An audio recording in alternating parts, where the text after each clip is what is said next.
Hanaki! Did you know that our souls are connected by fate? What do you know? I'm Yuno Hanaki, the one and only Oiran from Mialoon. Good afternoon, everybody. Happy Sunday. Happy Oni-san. I was initially gonna do coloring voxels today, but my instinct, my brain, the worm in my brain said shiny hunt, so we're shiny hunting. Back at it again in Legends ZA, back at it again in the Kalos region. It is what it is. So we've got our Pokemon Jazz playlist on and shuffled. And we're gonna try and get Eevee today. That is my hope, that is my prayer. Will the gods answer me? Specifically, will Eevee answer me? Sources say probably not, but I will try. I've been trying to hunt her for so long. I realized today that it's been like 14 days since I started this hunt, and I'm just like, bruh. Ma'am, can you please just arrive? She's like, no, I'm gonna take my time. No, I don't think I will.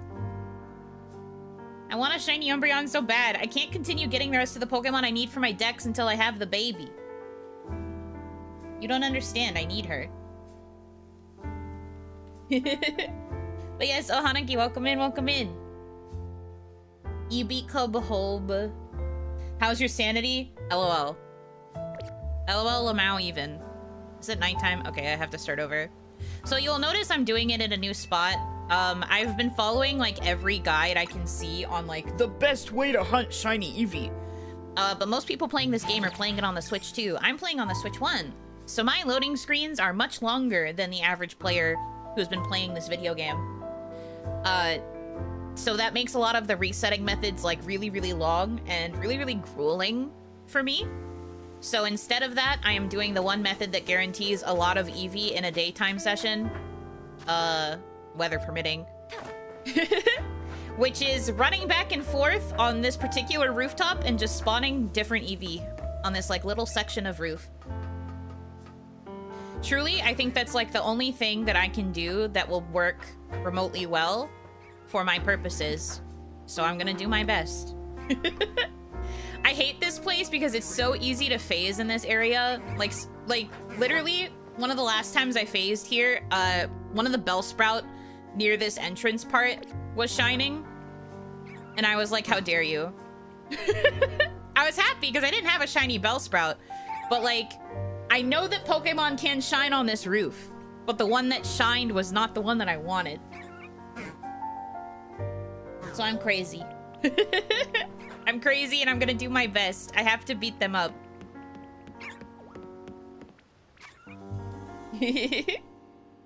Slightly off topic, but I want to let you know you might not see me in chat or on Twitter for a while. Planning to immigrate to Japan and start a new lease on life. Well, congratulations on moving to Japan. And also doing your best to make it like a full immigration. The immigration process in Japan is very long, very grueling. So I hope that you can maintain your sanity and that it will be what you needed. Congratulations. This team that you have, was this your final team for the story? No. My final team for the story was... I had Moonlighter, I believe, not Daylily. Which is... I had Ampharos, not Raichu. And then I had Absol instead of Glaceon. And then I had Hyacinth instead of Floette. So no, this was not my endgame team. This is just, this is the team that I just currently have. This is like my box of Pokemon that I want to use as like potential party members. Because remember, I'm playing the game as an OC that I made. So I'm trying to figure out what I want her final party to like look like for the story writing purposes. I don't really want to fully base it on the party that I had when I beat the game. Like, I technically could. There wouldn't be anything wrong with that, but I was thinking about, like, switching out certain members. That's why almost all of these Pokemon have nicknames. These ones don't. I have to start switching them around, too, but these are contenders for people that I would put into the final party. I'm pretty sure I want to keep my starter. I think the only ones that I have for sure that I want to keep are Meganium, Delphox, and then probably also Raichu, just because it was my first shiny and it was full odds. The other 3 slots are kind of more open. I'm trying to figure out what I want to do with them. But they just happen to be the team that I have. And since there are parts where I have to, like, battle Pokemon, it's good to have a team on hand just so that I can hopefully deal with whatever comes my way when I'm doing Royale stuff. I'm not really doing much Royale stuff right now because I'm trying to lock in on the shiny hunting, but if I ever get the impulse to do more Royale stuff, I want to have a decent team for it.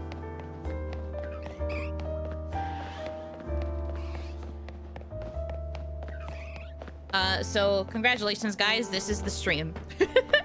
I'm gonna be running back and forth across this roof because this is far enough away that it spawns a new Eevee in that area. I check to see if the Eevee is shiny, and then I run back. And I just do this forever. Because this is the faster way to do it for me as a Switch 1 user. Endgame cardio. I mean, hey, Elodie's a model. This is probably good for her. There's only Bellsprouts. Well, there's Bellsprouts in this section, but as you can see, if I run back here to this back part of the roof, there's an Eevee up here. You can't really see it very well. I would have to, like, climb up if you wanted to get a perfect view, but I've done this so many times that I can see it even from farther away. But yeah, there's an Eevee. Only one, though. So that's something to deal with, too. One shot, one opportunity. But this is the stream. Are there any Alpha Eevee? There is a slight chance that you can get an Alpha Eevee in Wild Area 19, but that area is like mostly entirely dogs. It's like mostly Furfrou. Furfrou? I don't know how to say the Pokemon's name. It's mostly Furfrou, however. So, like, there is a slight chance, but you'd have to do a lot of, like, that area's resetting. And my load times are not ideal. I'm just not able to generate enough, EV per time of day to make that worth it for me personally. But I'm sure maybe for other people who have, like, better load times or who are using Switch 2 where the load times are just better in general, it's easier for them to do it like that. That's actually how Hitomi is hunting, I think. She's also on the Switch 1, but I think she's also doing it that way. Like, she just flies to Area 19 and just mashes fast travel over and over. Because the game will save 10 of the shinies that you encounter whenever they spawn. Like, it'll save those 10 shinies. And if you just do fast travel a bunch, then the idea is that one of those 10 shinies will be in the area that you're targeting. So if you have the patience to just sit there and mash the A button like that, then in theory you could get a shiny Eevee that way, and you also would have the chance of it being a shiny alpha. But that's even harder. Because the alpha roll is even harder to, like, manipulate than the shiny RNG is. Because usually it's, like, set to very specific encounters in an area. You can roll it, but it's much more difficult. I've only seen I was about to say a shiny, that's incorrect. I've only seen an alpha Eevee once. And it was during one of the times where the day ended up being cloudy, so I couldn't hunt this way. So I was checking the area to see if the Eevee in Area 19 was shiny, but it was alpha instead. So I was like, oh, I guess that's neat. Don't you just wish you could duplicate Pokemon like you could in Gen 2? Would make the shiny Eevee grind less painful since all you would need is one? I suppose so. I think the thing that I kind of miss, and this might be an unpopular opinion, I don't know how other Pokemon players feel, but I kind of miss breeding. I feel like if I had access to breeding, it would make this grind a little bit easier, but also there's no Ditto, so... bleh. I liked breeding, same. Because at least then, if I had to do those other methods, I would have the option of, like, eventually being able to hatch one of the eggs that I was carrying. And, like, Talonflame is in this game, so you could just get, like, an Alpha Talonflame. Well, they did take out abilities, too, though, so you wouldn't be able to use Flame Body to make the eggs hatch faster. I remember I did that a lot in X and Y. OG X and Y, tying the rubber band to my joystick on my 3DS, going back and forth forever on my bike with a Talonflame in my party that had Flame Body and then a bunch of eggs. I was crazy, I fear. Locked in. But now this game doesn't even give you a vehicle. Like, there's no ride Pokemon and there's no, like, bike or anything, so you just kind of gotta do it.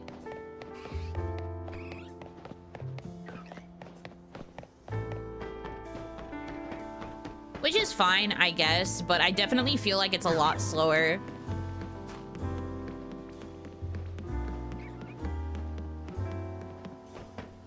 This overall method is just a lot slower than I would have preferred.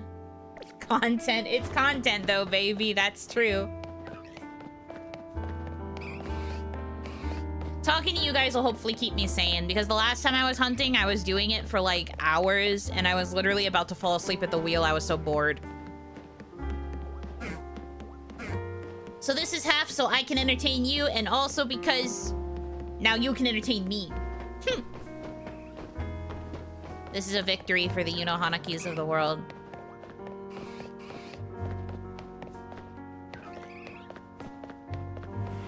Thank you for redeeming the timeout. Hold on. I feel like a scooter or moped would have fit the theme. That would have been so fun, too. I don't know why they decided that they didn't want to add, like, any sort of, like, ride item.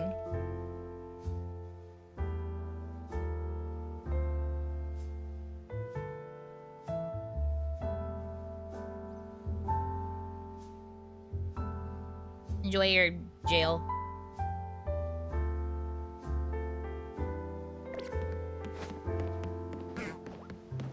But yeah, I am kind of sad that they didn't give us, like, a ride thing, or even, like, a Pokemon that we could ride.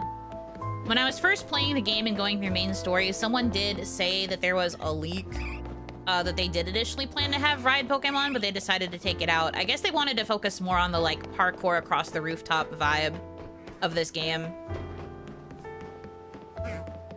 Can I assume that you and Hitami shiny hunt at the same time for sanity's sake whenever you're both around?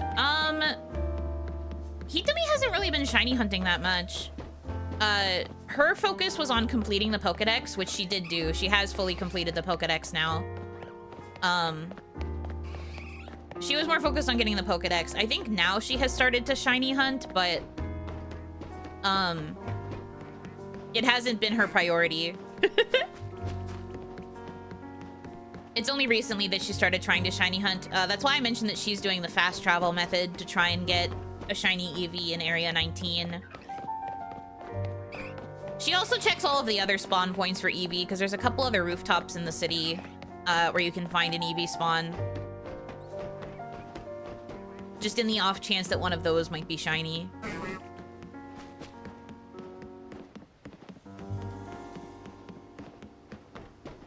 Now I want a story arc where you have a ZA legally distinct purge, except every trainer has like 4 eevee. Story ends with you breaking up an eevee mill that mass breeded with Ditto for IVs. That's crazy. Crazy work. But no, they took out breeding in this game, so they couldn't even have that kind of story arc.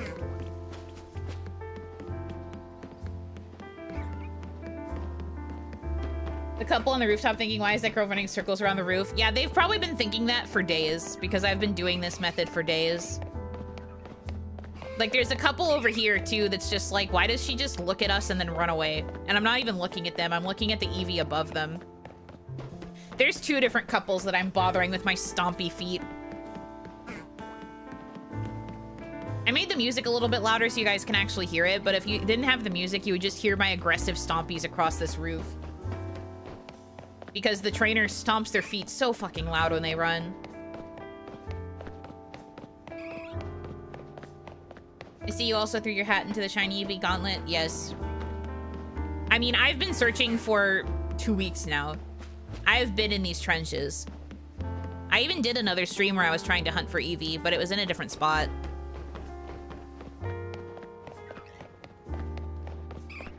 It was in a different spot than this, but I feel like this is just the better option for me. Hope the top floor brightens. Neighbors aren't bothered, but also screw them. It's fine. I'm like right above a cafe. The cafe is not going to care.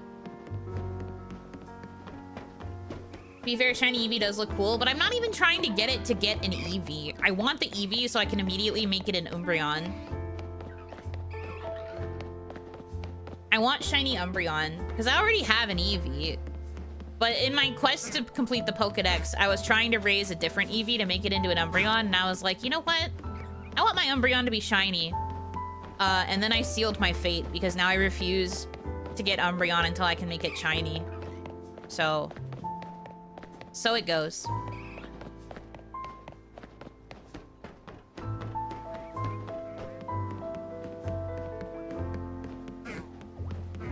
Now the hardest choice, which evolution? That might be difficult for you, but for me, I've had it in my heart this entire time. I already know.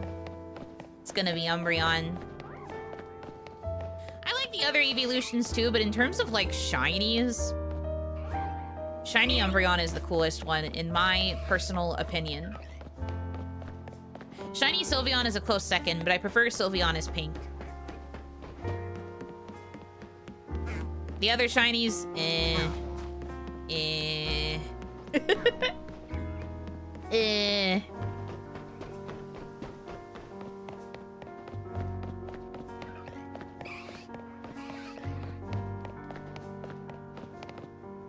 Halucha is not shiny.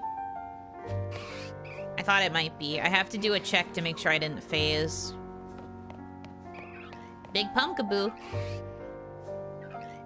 The place where I am most likely to phase in this area is either with a Pumpkaboo, because so many of them spawn in that area, or if I climb up, there's a chance that I could phase on a Larvitar. I already have 3 Larvitar because of how many times I've phased with that area. You want to spawn in, bud? Looks like no. Good. Love that for me. Imagine doing this only for it to have terrible stats. Well, luckily, I don't give a fuck about stats. I'm not the kind of gamer that gives a fuck about Pokemon stats, to be quite honest with you. I like it if they're good, but I don't care if they're bad. I'm just happy to have the shiny. So I'll be fine. I can handle it.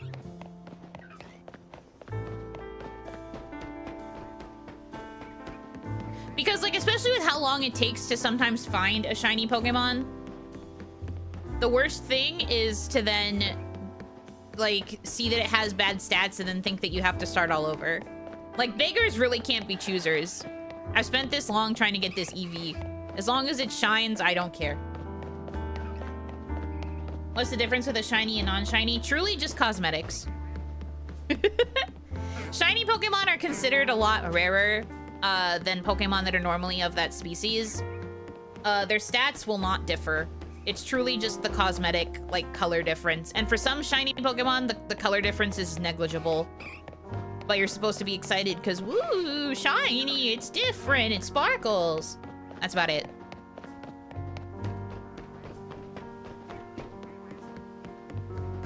Have you ever felt bad because a child trainer faced you in this game with a simple Patchert or Bellsprout, then you beat them badly with your fully evolved and large Pokemon? No. You don't really have that experience in this game. Everybody kind of levels up to match you. Like, even the side quests where you're, like, working with kids, they have Pokemon that are, like, level 60.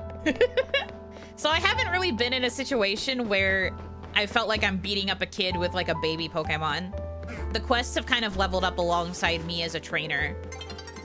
And the same thing happens in the Battle Royale. Like, the Battle Royale levels up to match my level 2. So, like, that doesn't really happen.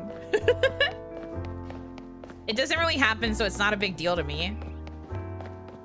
These kids don't even have Patchets and Bellsprouts.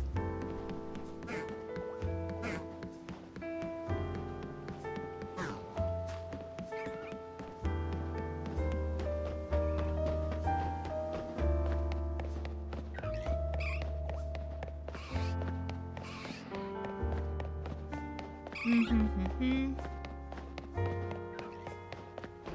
children must learn the realities of life. It's not like that in this game, is what I'm saying. I don't really have that experience. These kids at Pokemon like Salamence and Tyranitar, that's what I'm saying. Like, they have the fully evolved Pokemon. So that means you can go all out against them, because they clearly have been training just as much as I have. So, like, I don't know.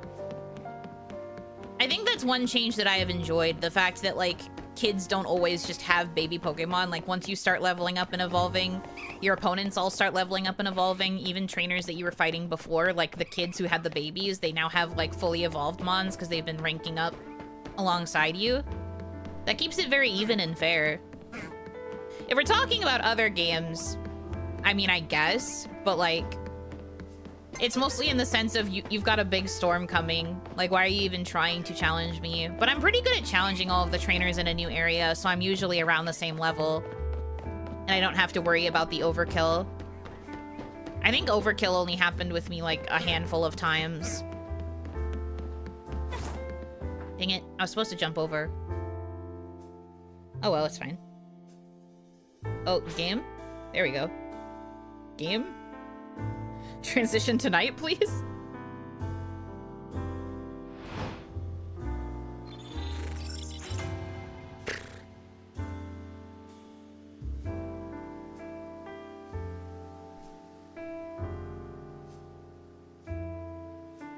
But yeah, so Hanaki, everyone, welcome in. Those of you just joining us, I am hunting for a shiny Eevee. If I can pull it off, that'd be awesome.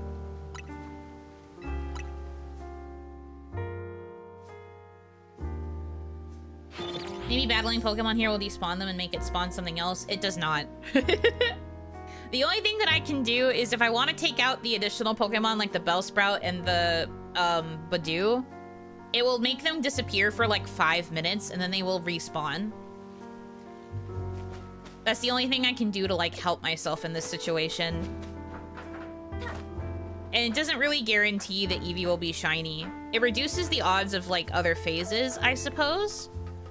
But like it really doesn't do that much. They will respawn like 5 minutes after I defeat them. I also have to waste daylight waiting for them to despawn because if I try to leave while they're in the middle of despawning, they will not fully disappear.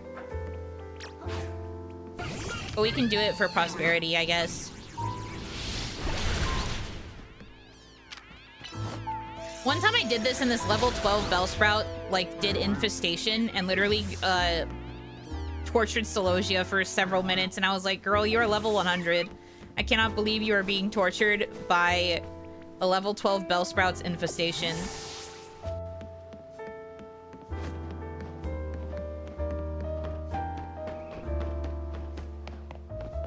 But okay, we've cleared off those ones. We have like 5 minutes now of just running for Eevee, I guess.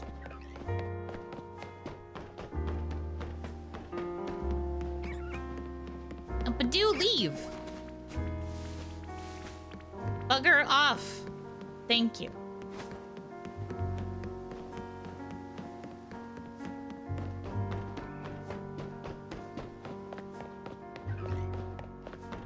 Me bullying this skittish Pokemon so it runs away from me. Now see, the only Pokemon that hasn't phased in this area for me would be Hawlucha. I would really like the Hawlucha to phase. That would be nice. If I'm going to get any sort of phase again, please be Hawlucha. Well, also, I guess Whirlipede and Scolipede are other options for things that could phase, but it feels like they never phase. Meanwhile, the bees are like, I'm green now. I'm green now. As you can see, I am still tortured by green things, even after becoming purple.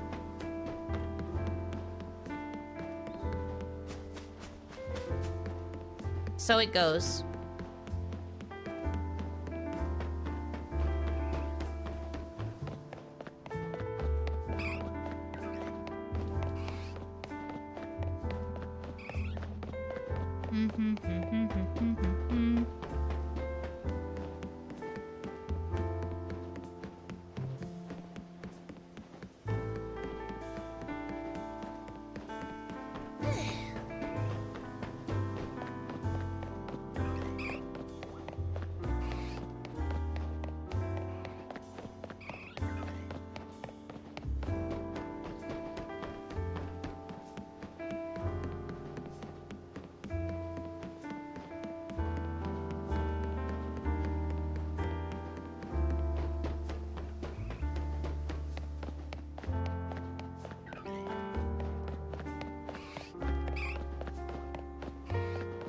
something something, it's not so easy to erase the past. FIFA Lacruno.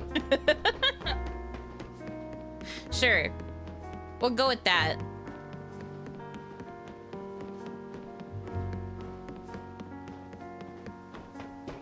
Megas are kinda a double-edged sword. I'm not sure what you mean. Do you just think that the Mega Pokemon in general are good and bad?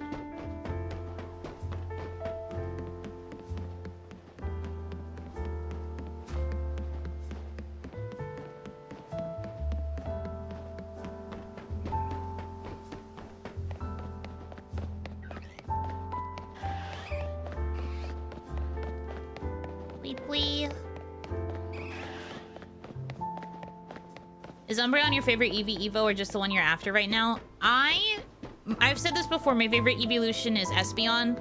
But Espeon has a fucking terrible shiny. My favorite shiny evolution is Umbreon. So because I've decided I want my Umbreon to be shiny in this game, that is why I am hunting for shiny Eevee. But no, it is not my favorite evolution. It's my favorite shiny one, but it's not my favorite evolution in general. That would be Espeon, and I have an Alpha Espeon. But shiny Espeon's so ugly. How could they massacre my daughter in this way? I used one of my female Eevee to get an Espeon, so I feel satisfied with that.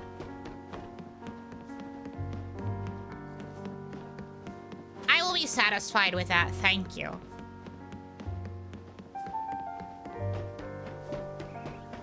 Example of Pokemon that's one stage, you get a Mega, you'll never evolve again. Well, yeah, but I don't think that's a bad thing.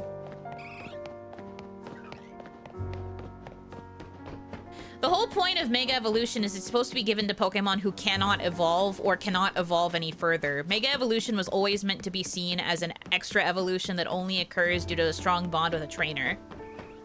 I don't think that's a double-edged sword at all. I guess it is if for some reason you're looking at a one-stage Pokemon and being like, man, it'd be so cool if you had an evolution. But like, having a Pokemon that doesn't normally evolve have a Mega Evolution doesn't really bother me. I feel like that makes sense for a lot of Pokemon's narratives. In my personal onion.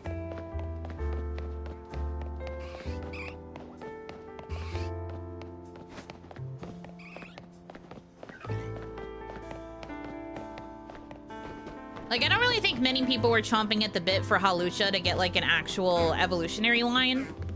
But it getting a Mega is cool because it's literally just Hawlucha, but, with, like, a higher level wrestler.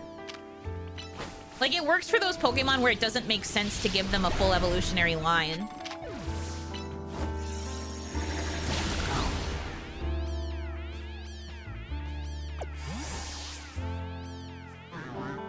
You can get side evos too. Look at Mega Caesar. Years later, we got Cleavor. Well, that's a different... That's meant to be a past, like, variant. Like, that's supposed to be a Pokemon that is now extinct. Because it happened in the past. That's not necessarily the same thing. Missed an opportunity for Mega Slowking. But I like the fact that it was Mega Slowbro instead. Because Slowbro is like an alternate evolution for Slowpoke. I think it's cool that they chose to make it be Slowbro because Slowking already kind of got its own, like, attention in that regard. I think it would have been a little excessive if they also did, like, Mega Slowbro and then also Mega Slowking. I think overall that the Pokemon they chose to get evolutions were wise. Like, wise decisions. Glad we finally have Mega Evolutions back. They're by far the best of new gameplay mechanics. I was watching a video essay the other day about it, yeah. Like, people saying that Mega Evolution was always the best of the new battle mechanics that get added for each new region. And I would say I agree. I think that it's just, like, overall cooler to see that happen versus... I mean, I also liked Z moves. I will never complain about Z moves. I thought they were fun. I definitely thought terrestrialization sucked, though. Dynamax, If anything, Dynamaxing gave us P, and I will forever be grateful for that. But otherwise, Pokemon but Lorge. Kind of hit or miss. And then I hated Terastallization. I thought that was kind of stupid.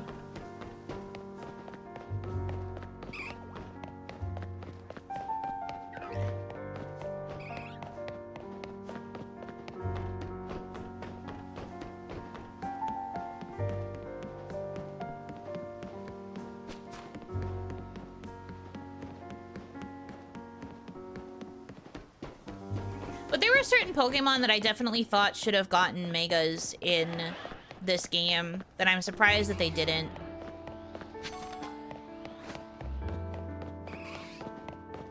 Like, I, for one, probably would have killed for a Mega Roserade. Very surprised that didn't happen. With Champions on the way, we get all of those things again. Is that confirmed that they're going to just all be available in the game? Because if so, that's going to cause battles to be crazy. You're going to have some pretty specified rule sets.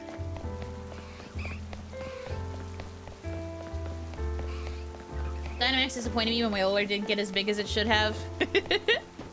Wailord should have been big, huge. But it didn't even really get like a special Gigantamax form, right? So lame. Oh, it's raining. She's gonna not show up anymore. Okay, it's time to check the other areas. Love that for me.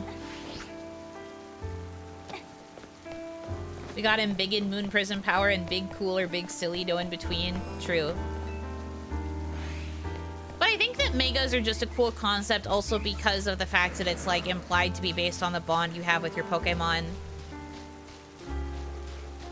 I think they kind of tried to have a similar vibe with the other gameplay mechanics they tried to add, but it didn't make as much sense to me as Mega Evolution did.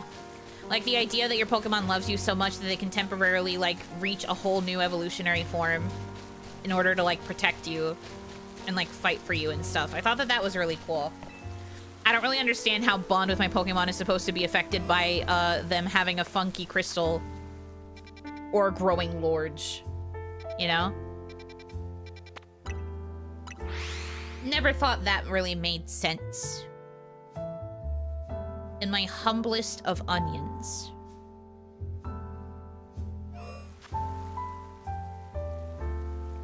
Bug Gym Leader crystal the Nongbug into a bug type. I do think that the terastallization for the sake of getting, like adding new types was cool. But that's like the only time that that was useful.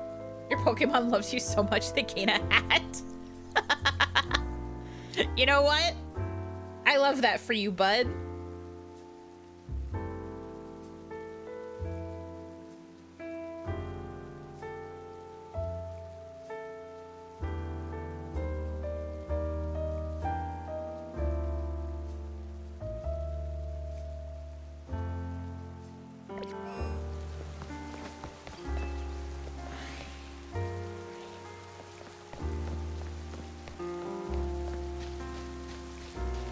Do we think I will have any cool Pokemon in the center for alphas? Medicham again? Man. I feel like these two just aren't shuffling the way that they're supposed to. Because I think I've constantly seen it be Medicham and Florges. Which is unfortunate.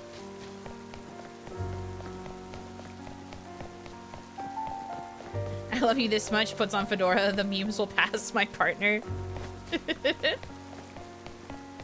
Ay, ay, ay.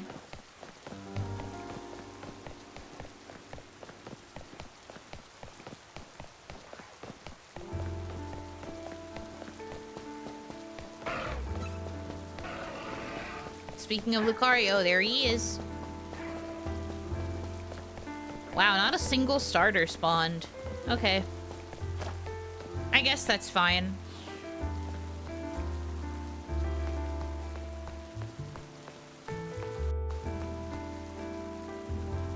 How about crystallizing a bug type into something immune to fire?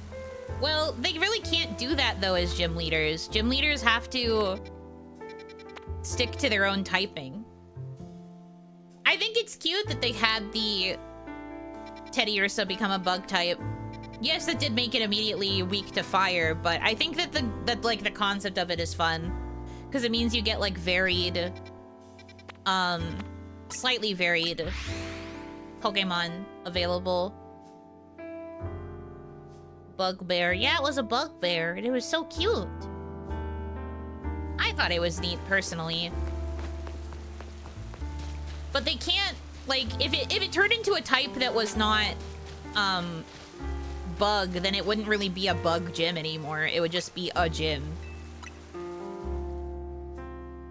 But I have always personally liked the idea, like, within lore, that, like, gym trainers have set Pokemon that they only use for gyms, and then they have Pokemon that they take outside of gym battling for, like, their everyday trainer purposes.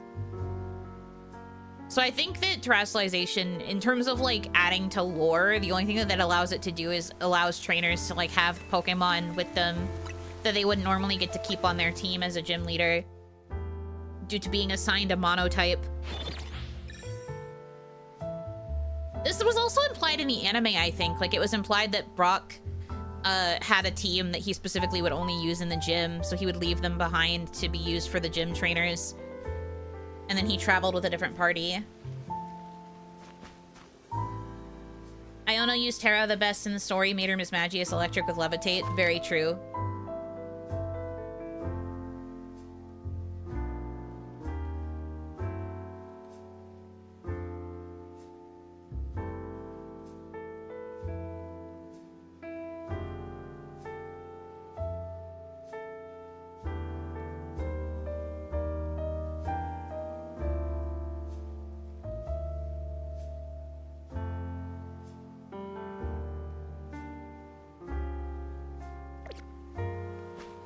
Ah, it's foggy.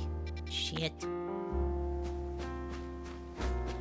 I have a habit every time I'm screen sharing this game while I'm hunting to Hitomi. I have a habit every time it's foggy where I'm like, oh no, a fog has fallen over Lumio City. I sure hope nobody finds a dead body hanging from a flagpole. Persona 4 reference. I do it every single time without fail. I am the most insufferable friend alive. But, like, literally every time. It's how I cope. I also do it whenever it's foggy on her screen, and she's like, please. Please.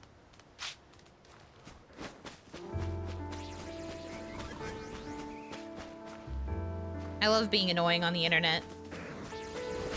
Terrible night to have a curse. I hope no one checked the midnight television. Etc., etc. When you say that, it sounds like the Lego City ad. Oh my god, Hitomi made the exact same comment. She said every time she sees the notification about night falling onto the city, she hears it in the Lego City ad. Night has fallen onto the city. In Lego City. Like, she hears it exactly like that. It's crazy that there's someone else out there who thinks the same thing. Thanks for reminding me of the P4 remake coming out next year. I love to remind people, even though I dread the return of Persona 4 discourse. I also dread people picking up Persona 4 and trying to play the remake during streams and having to deal with the discourse. I am so glad I'm no longer streaming RPGs because I think I'd probably end it all if that happened to me. I simply would not, I fear. I'd just be like, you know what? There's a lot of things in life I'd be willing to do, and that's not one of them.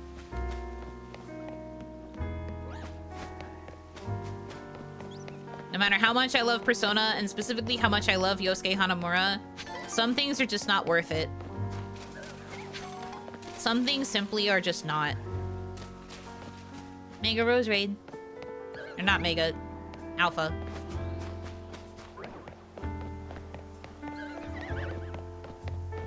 Wow, like everything here is alpha. What the fricky happened? What was in everyone's Cheerios this morning?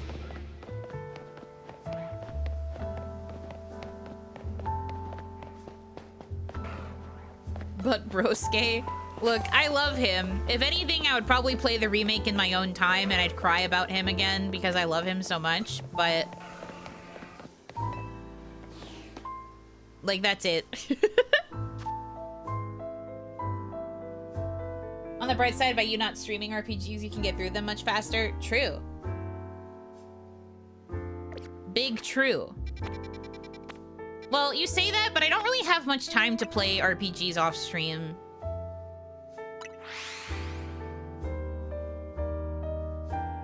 Alpha O's without any milk, literally.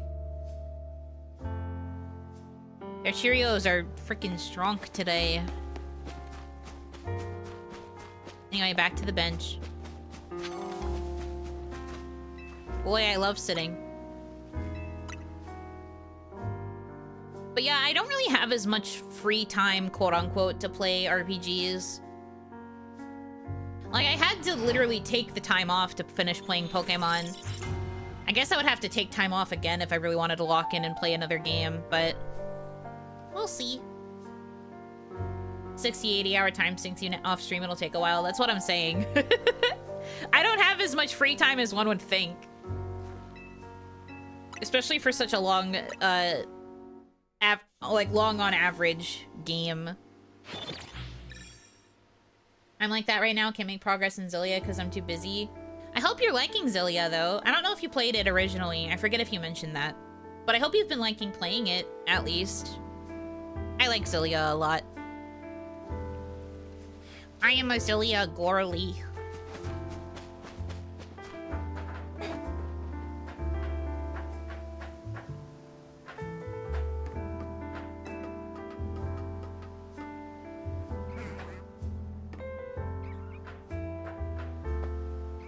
I hate this bench, looks uncomfortable. Yeah, it's the homeless repellent bench. Because they have the dividers that make it so that a homeless person can't lay across it to sleep. I have seen so many video essays about why Pokemon has introduced anti-homeless benches.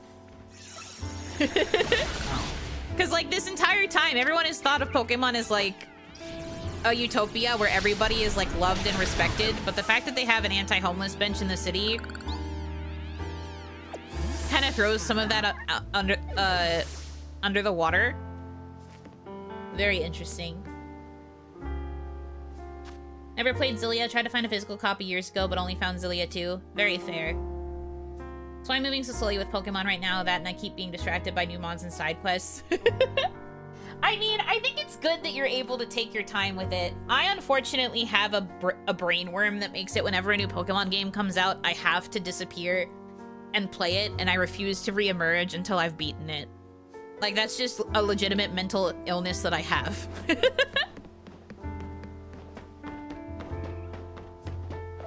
I have a disease called I have to play Pokemon or I die.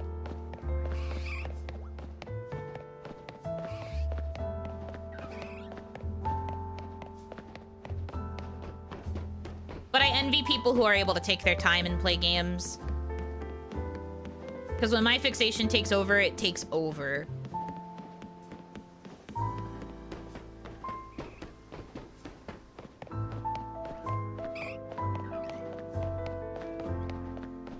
Yuno's gonna go back into her Oni cave once the DLC drops? Yes. Yes, I am.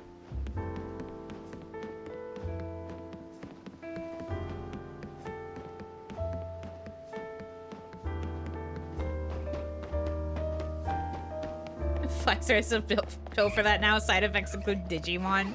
I have never had a Digimon brainworm. I've never been into Digimon. Onimomo was okay with me liking Pokemon, but the one time I tried to get into Digimon, she was like, no. She was like, no, I don't think you should. And then she made me change the channel.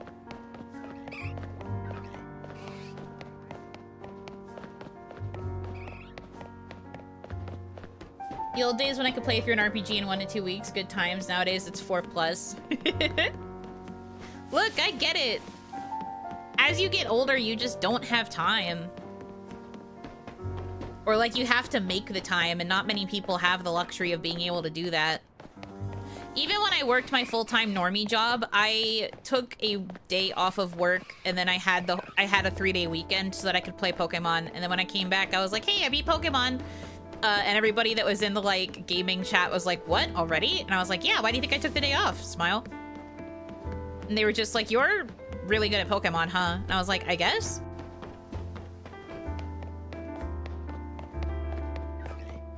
I didn't really think of myself as either good or bad. I just wanted to lock in. Running across the roof back and forth pretty much sums up my mental state. So true.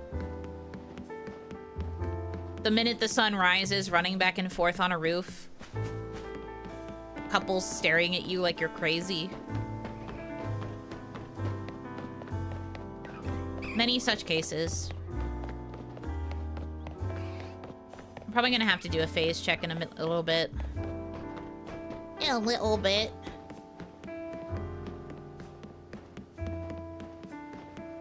The Iron Will of Shiny Hunters both amazes and scares me. I've been saying this. I've never really fully committed to shiny hunting. In like a game before. I did a little bit in Legends Arceus.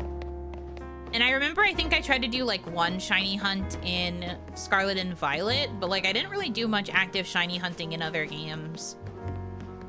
It's something I've kind of thought about going back to though.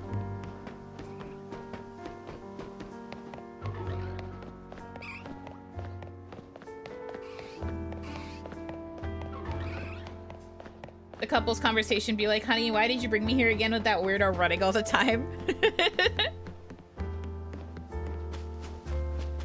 So true. Newer games made it a lot easier, but you're more likely to find them on accident. Yeah, most of my shiny encounters before I started more seriously hunting were full odds. Now at this point, most of the Pokemon I'm finding are phases because they aren't the Pokemon I'm looking for. Saw a post of someone who got every shiny in the game after like 600 hours. Damn.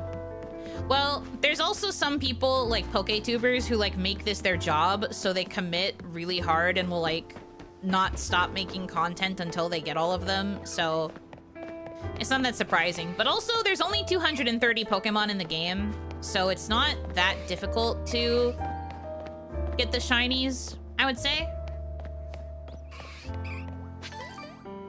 Speaking of phase check.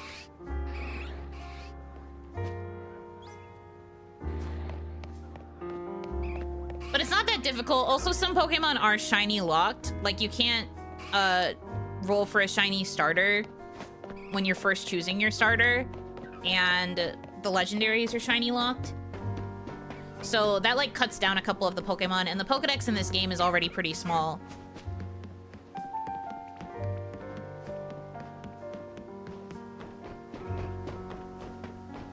Not difficult. You know how many weeks has it already been for Eevee? 2. It's been 2 weeks. But that's about desire sensors. If we're talking specifically about like randomly encountering with like full odds, the game is rather generous with shiny spawns. Also, I have seen people hunt in this game and they've managed to find their target within like 2 or 3 resets, and I've just been so jealous. When will that be me? Alpha Beedrill, you really are flower and honey coated.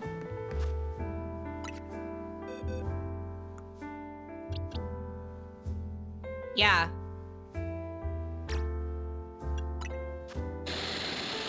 Yeah, I know.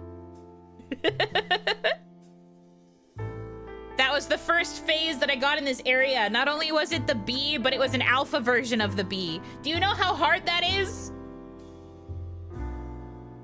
As a phase? I know this. And then I've gotten 2 more bees since then. Haunted by bees. Also, Larvitar. Haven't played ZA. Does it not have something like the sandwich mechanic? It does not. There are no additional mechanics for getting shinies. The only mechanics that we have are benches, which you can sit on in order to reset the day-night cycle, which will cycle out Pokemon. Fast travel. If you fast travel a bunch, you can reset shiny spawns. methods like this, where if you can manage to go 50 meters or further away, well, in-game 50 meters away from a Pokemon, it respawns them. So you can keep respawning this way in order to get it to be shiny, maybe. Those are the only real methods. You don't have sandwiches to increase odds, and the only other thing that could actually increase your shiny odds would be if you had the shiny charm, which you can't get until you get to Mabel's research level 50, which they purposefully lock behind a very difficult quest that involves battling a bunch of trainers. Obviously, you could do all of the catching ones too and get a handful of points, but you get the most points by winning Pokemon battles because they want you to win 1,000 battles within the game. And then that gives you 2,000 points, which allegedly is like one of the fastest ways to get to 50. On top of all of the catching stuff, obviously, because catching will get you points too. But like the only way to get the shiny charm really is to do more of those little quests and then also do the quest to get the 1,000 victories. Only 201 more battles to go. Yeah, honestly, the last time I checked and I saw that I was that close, I was like, oh, I guess that's not too bad. But I was also really hardcore grinding the Royale for a while because I was level grinding a Pokemon, and then also I was trying to get through the last of the main story quests.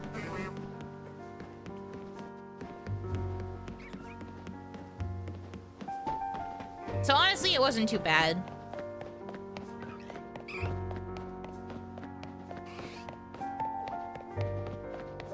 Sounds simple in theory. In theory, but if you're someone who doesn't really like battling in the game, then it's a lot harder to grind it out. You got all those shinies without the charm. It's pretty good overall. I think the overall rates are just better in this game for finding shinies. And many of these encounters were full odds. It's only from like... Well, imagine Daylily is in here. Daylily was my first one, full odds. Full odds, scripted encounter, full odds, full odds. Full odds, full odds. Phase, because this was when I was hunting Fennekin. Phase. Phase. I want to say full odds, but this might have also been a phase. This is a trade with Hitomi. Phase. Phase, phase, phase, phase, phase, phase. Phase, phase. But like most of my first row is full odds. Because I wasn't hunting then.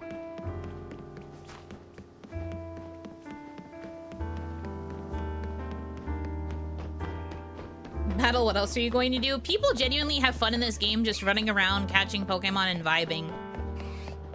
Taking pictures with their Pokemon, buying clothes so that they can make new outfits.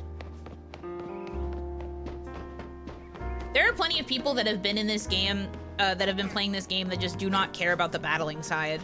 And like only do it when it's necessary for story. So that's why there's always been people like super shocked when they get the 500 achievement for like winning 500 battles, and then they see they have to win 500 more and they're like, what the fuck? Because the game doesn't tell you you have to get 500 more after you get the initial 500. So a lot of people thought that that was it. And then they saw the quest unlock and they were like, what?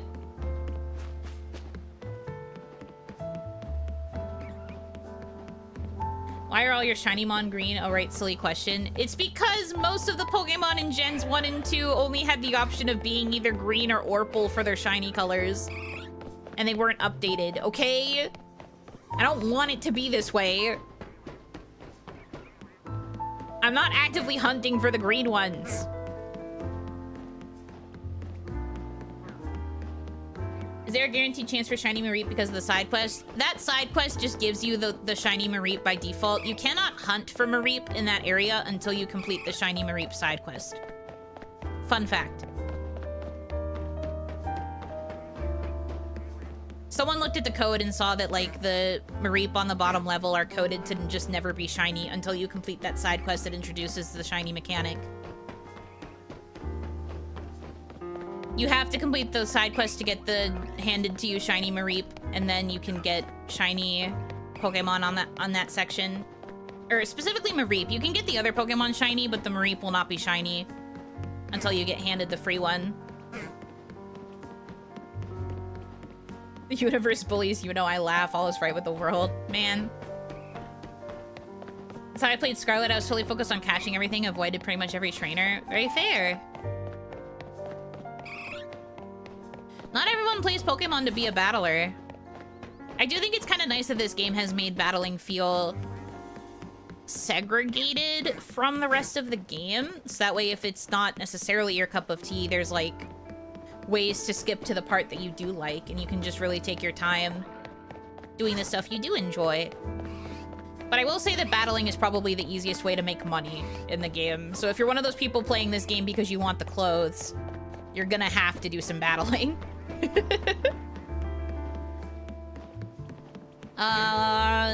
One second, I gotta go to the little Oni room.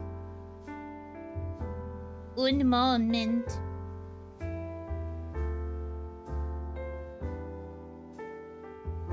Where is my Suno? There it is.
Hello. I'm back. Is the music from Charlie Brown? No. This is a Pokemon OST playlist where it's arranged to be jazz. This is a jazz arrangement in particular of the Mali City theme from Sun and Moon. Marie City? It's literally just about to end, though. But no, it's not Charlie Brown. It sounds kind of like it because it's jazz, but it is not.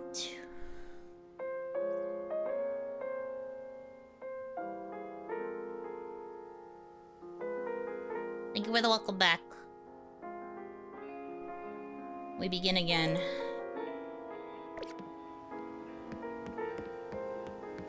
I say begin, but we're at the end of this particular cycle-ish. But yes, welcome in, welcome in. Back to the old grind, the old ball and chain. The Pokeball and chain.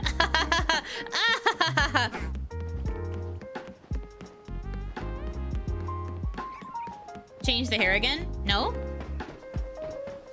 It looked like this the last time I was shiny hunting. I just changed my fit. Ha ha ha ha. Yeah, see, I'm very funny.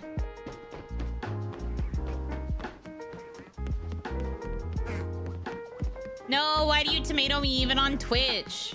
Life sucks.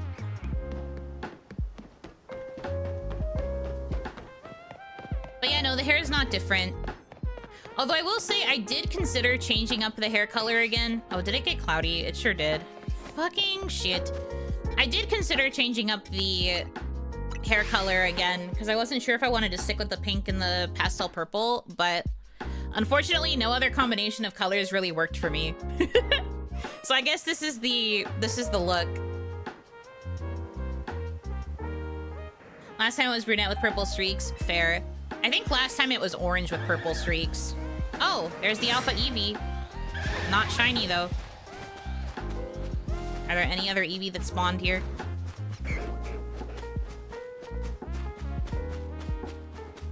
Pink hair just like Yuno IRL. I used to have pink hair. I don't anymore. I have not gotten my hair dyed in quite a long time. But I did have an era. It wasn't this shade, though. It was more like... there's a color in this game called Passion Pink, where it's more of like a reddish pink. That's the color my hair was. Because my hair IRL is very dark, so I can't get pastel shades unless I, like, destroy my hair with bleach. And, like, every salon that I go to, they're like, don't do that to yourself. Don't destroy your hair. And I'm just like, but I want pink. I have a specific shade I desire, and they're like, don't. So I have to make sacrifices. Bulbasaur, you're so cute.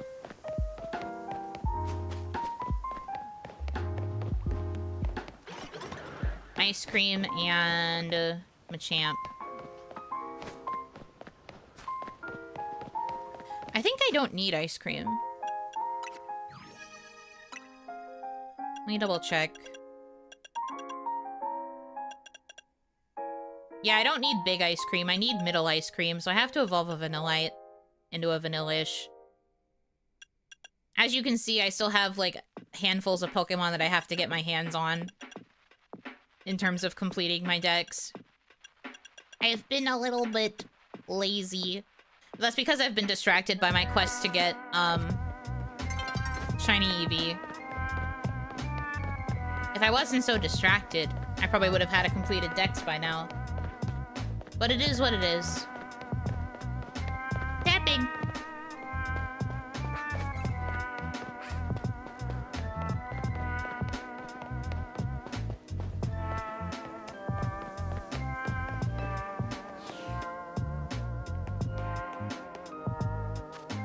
Wom wom wom wom.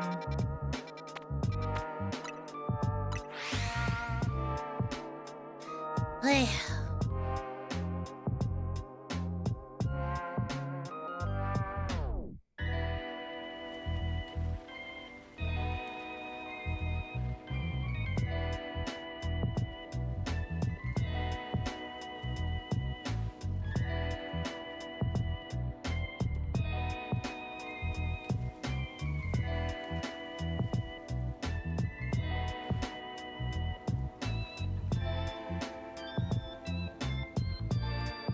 Unfortunately, eevee is also needed for the dex. It's not. If you looked with your eyes, the only Pokemon that I need is Umbreon.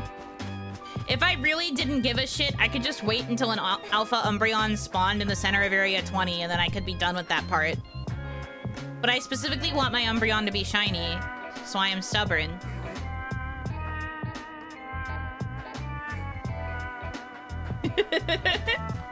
No, not even specialized. Just look with your eyes. I'll just wait here until the night shift's over. It won't take long. Here's the fit check, by the way. It's giving yellow and brown. It's giving comfy casual. I would be using more like hairbands for her hair accessory rather than the beret, but with this hairstyle, the part where it's pinned up in the back tends to phase through the hairbands, and it's really annoying. So I've had to settle for berets more often because this is the only hairstyle that suits her, besides the ponytail, I guess. And you can't wear berets with a ponytail at all because the ponytail just gets tucked into the beret.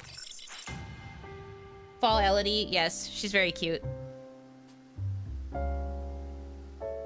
Are the overalls white or really light blue? They are white. There is also a very light blue version, like a washed out blue. But these are white overalls. Hold on. Fit check. Yes, sir. I think it's cute. And then brown for the accent color. I probably could have done brown overalls, to be honest, but I liked how the white looked better. Yeah. Good fit. Very cozy.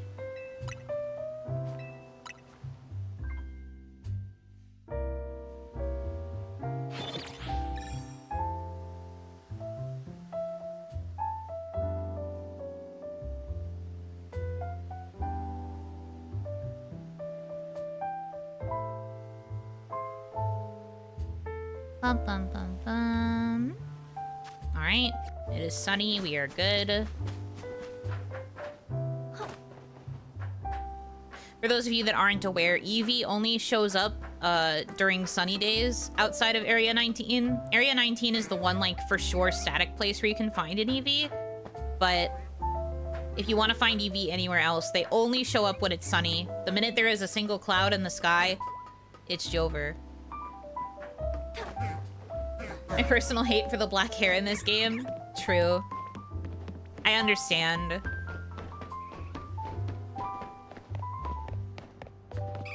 They're trying to add more variety. I don't think they did a very good job, though. I also think that they took out a lot of options for long-haired people.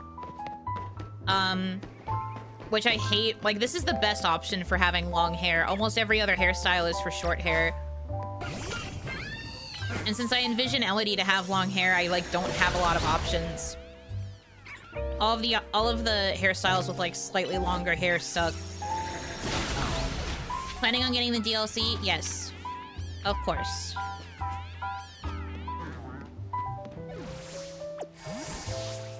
And I will be disappearing when the DLC releases so I can lock in and play it. But I imagine it's not going to be super long. I feel like that would probably only require, like, a 2-day break.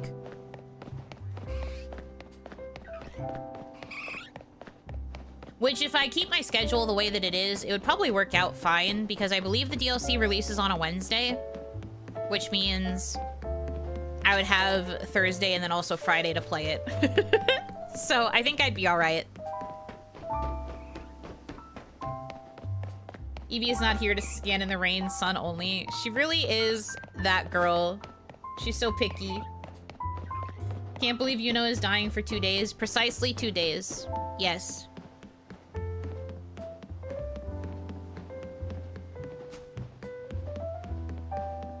A girl must do what a girl must do. Speaking of days, happy Sunday. Happy Sunday! Hope you've been having a good one.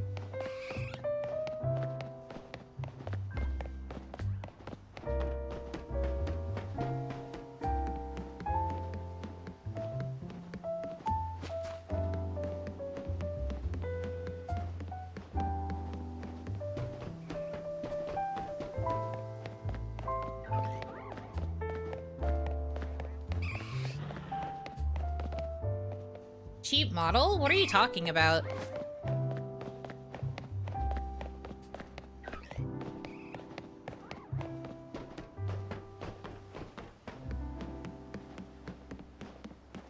Standing in the rain is what Vaporeon is for. Clearly, Eevee shouldn't want their fur. But see, the thing is, Eevee gets freaked out the minute there's even a single cloud. That's why I'm always just like, she's such a priss. The minute a cloud appears in the sky, she's like, I have to go.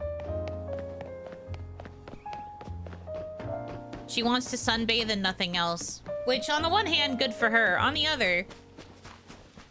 Please. Watching Yuno run back and forth, sipping a hot chocolate on this cold, rainy day. That does sound very comfy.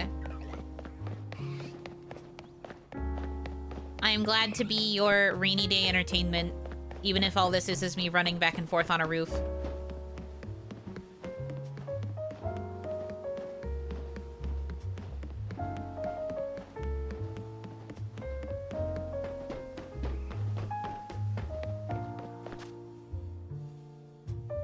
One sec.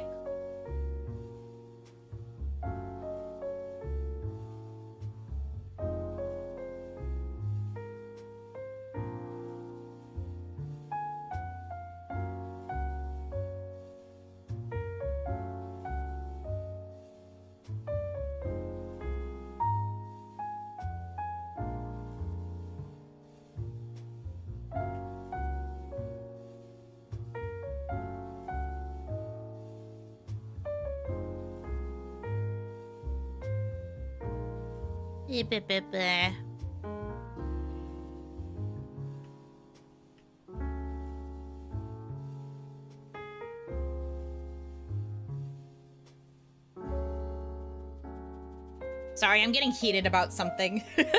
So I'm sending messages because I'm peeved.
I remember you were going for something as opposite of your partner?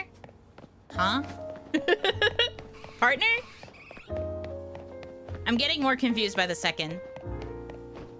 This is Yuno's new chibi model. She has a normal size model, but was waiting for 2.0 to be completed. Yes. I mean, I did also owe you guys a chibi anyway. So the chibi just happened to be the thing that happened first.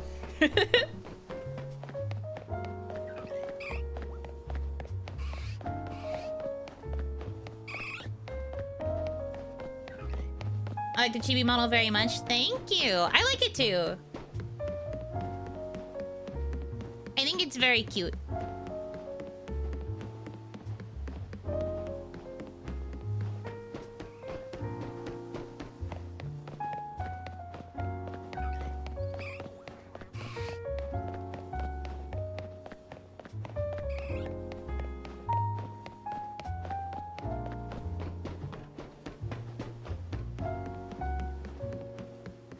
Abby, you have something in the color scheme you enjoy most? I don't know if I enjoy this the most. Like, my favorite color is pink, it's not purple. But I do think that this design is cute. I think that Kaya cooked when it came to making it.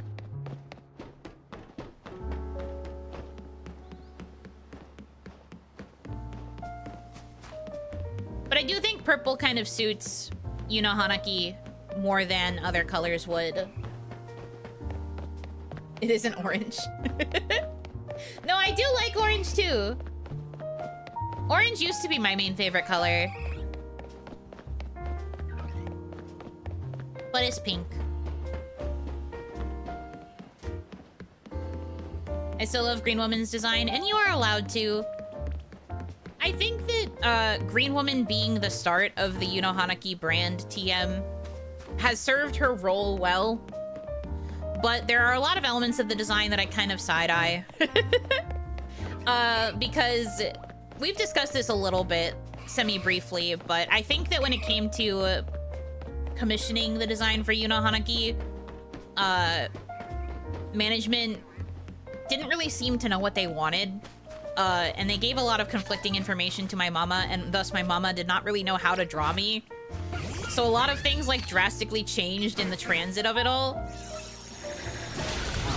Which I think might partially be why my mama doesn't really follow me or support me. So, you know.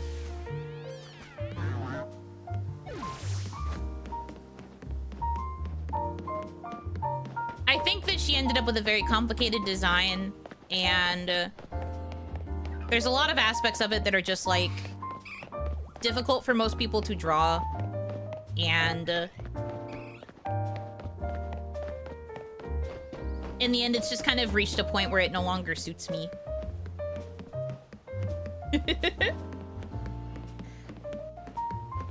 But that's not to say I'm not grateful for the green design.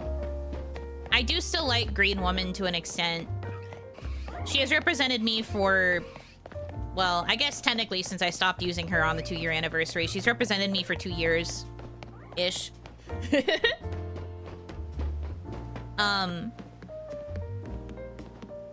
But, like, 2.0 is going to be a more elevated version, I feel. There's going to be more elements that are more cohesive. There's going to be more... I think the vibes are just going to be better. I think part of the issue with 1.0 is that the artist that they commission doesn't normally do character design. So I think when they were trying to communicate what they wanted for the Oni, that's why all of the information kind of came out super, like, confusing and contradictory. The alpha build of Yuno Hanaki looked so different. Many of the core elements were still the same, but, like, there were so many things that were so different. That then got changed eventually by the time I was, like, properly given her. And again, I think it could be chalked up to a number of things between, like, not really having a clear idea of what they wanted, and then the artist just not also being a character designer. That is something that we always talk about in the VTuber sphere. Like, if you're getting a VTuber, you have to make sure you're getting it from an artist who is capable of character design. Because not every artist is. It's good to pick artists who can do character design stuff, and my mama can. And I think that she cooked very well. And I've gotten the vouch from Kaya, at least, who has seen it and has also, like, worked with me. Not on the design, but, like, has worked with me once the design was finished to, like, make stuff. She has vouched that this design is also much easier to draw. And just, like, makes more sense overall as a design. So I am looking forward to everybody finally getting to see her and understand the vision. But that doesn't mean you can't still enjoy Green Woman. This is just my overall opinion of Green Woman.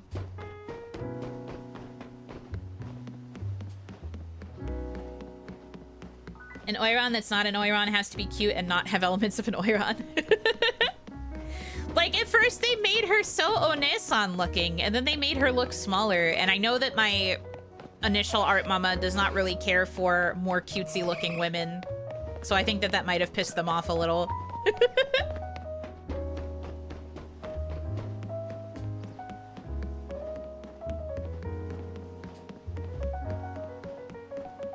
New Yuno, new design, positive change, again, 2.0 hype. Yeah! I really think it's a good change. And I am glad to be working with a mama who is a character designer, because when the time comes for me to eventually get even more new outfits, I know that I will be in the capable hands of a mother who will be able to enact my vision and probably cook something really good. Mama was like, you hire the Onesan artist and then say no to Onesan? Yeah. Like I said, I don't think they really had a clear idea. Green woman makes me think of a daimyo's daughter. I mean, I've said this before. I do not hesitate to say it again. I didn't realize she was supposed to be an Oni until they told me in the interview. I was like, I like the green girl. And then they said that she was an Oni, and I was like, oh. I did not really read her as Oni in the slightest.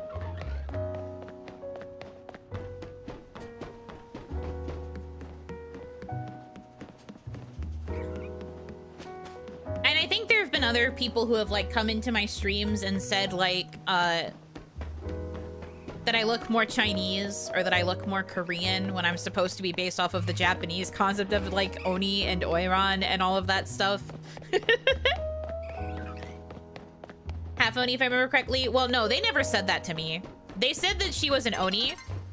And then they said that anything else I could just kind of make up however I wanted. They said, for example, you could make her a princess. They were like, we've had a lot of people say that they are princesses. So you could be a princess if you want. And I was like, huh.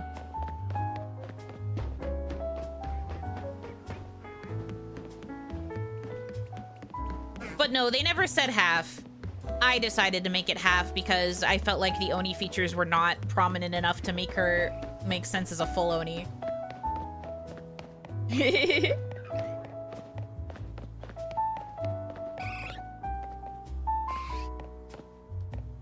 You're allowed to like Green Woman, but if we say it, we get banned. Double standard. I have never banned anyone for saying that they like Green Woman. I tease you about it, but I have never banned anyone. Google's Oiran. Yeah, sorry. Courtesan.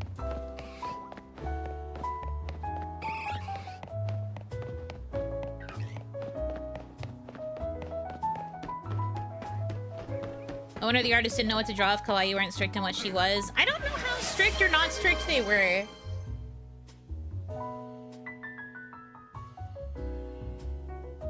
Because, like, I know that they had, like, big reference sheets for, the request that they sent. Because I got a glimpse at mine. But I don't remember what it said.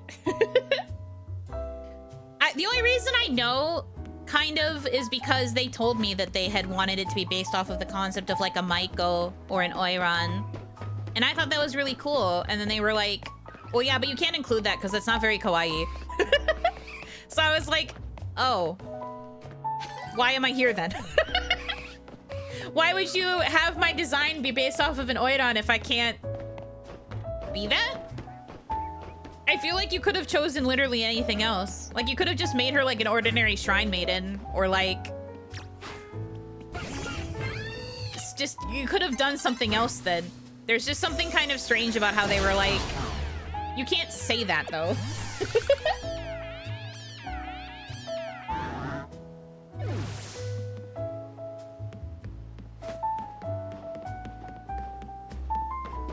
Kinda needed some facial attributes to tell it wasn't Oni. Subtle, but I love Green Buno anyways. I think if the horns had come out from the forehead, we might have made it more obvious it was an Oni. I think the horns being placed where they are made it a little bit more difficult to tell.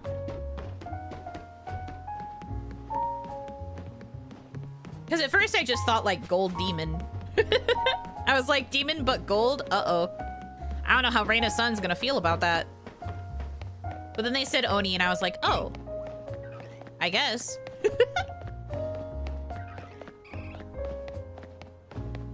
But no, I don't think that there was anything inherently wrong with Green Woman's design. There were flaws, yes, but I don't think there was anything inherently wrong with it. And it just eventually reached the point where I felt like I needed the change and I wanted a design that felt more Oni and like looked more Oni and also looked more Oiran. I wanted it to feel like it was a better mix of the actual base concepts. They should have given you red skin. Red skin with a green dress? That would have looked awful. What in the Christmas? Yeah, instead they made me porcelain glass white.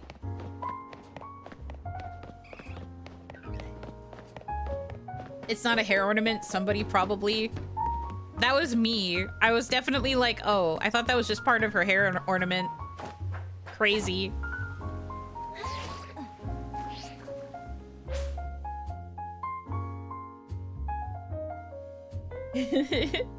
Still demon? Oh no, definitely still a demon, but like a Japanese demon. Versus if I had been like full, more Western demon like Reina. But then we would have been stepping on toes like crazy. Concept overlap nightmare.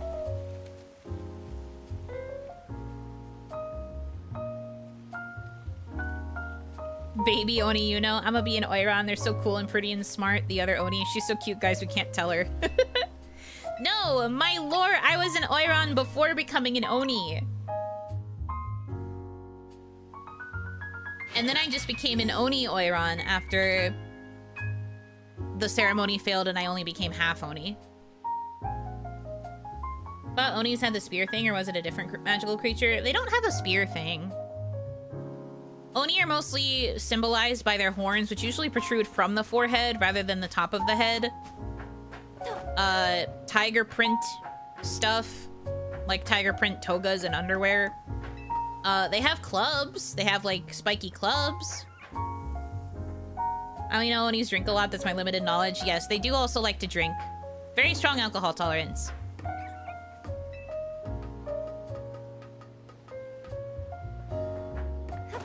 I forgot to check the weather. It's cloudy. Fuck. I didn't mean to pin. Whatever. I don't even care. Heh.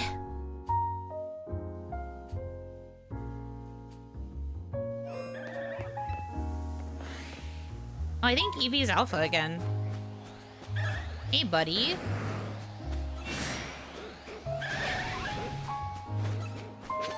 Would have been cool if you were shiny.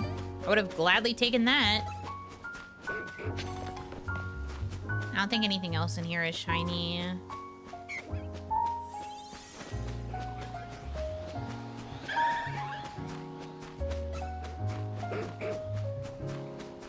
Yeah, Drampa is not shiny.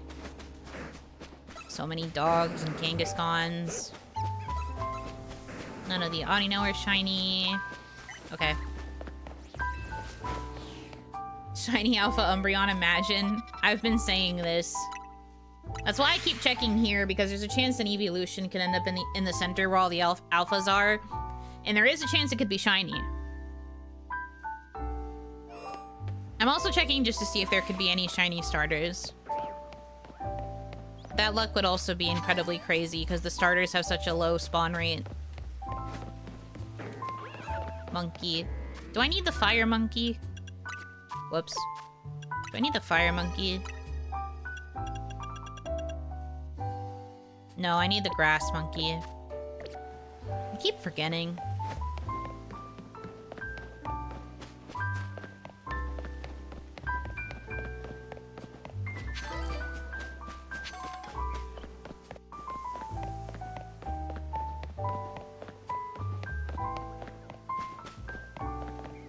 Brother's just over there fighting with himself. Use Psycho Cut in the air if you must. I don't care, though.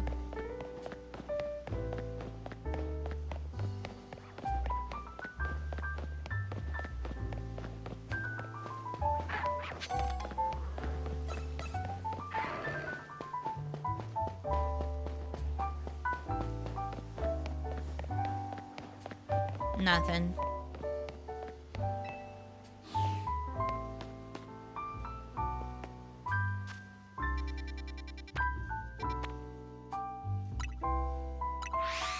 Watch the stream of someone hunting for a shiny Charmander. Even with a shiny charm, it took forever. Yeah, the rates in Area 20, because there's so many potential Pokemon that could show up there, it, like, easily overrides the odds of any of the starters appearing. And then even if a starter appears, you still run the risk of it not being shiny. It can be a real pain in the butt.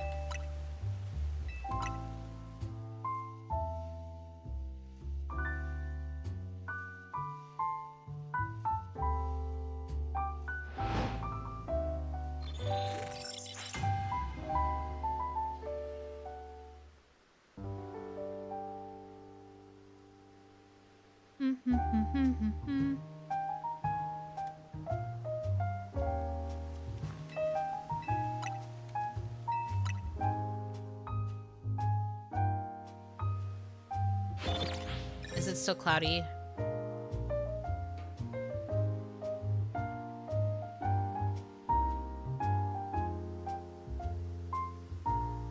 Pew, pew.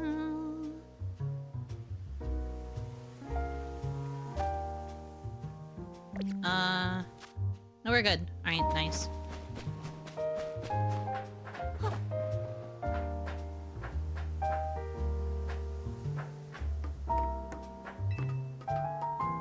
I wish I didn't have to climb the scaffolding every time to get up to this gosh dang rooftop.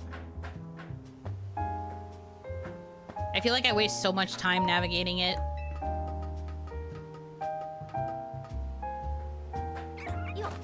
They really wanted it to feel like parkour.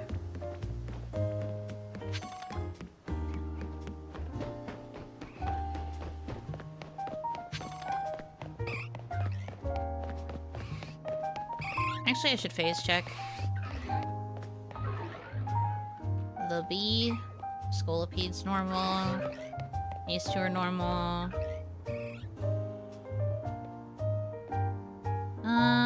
Looks good.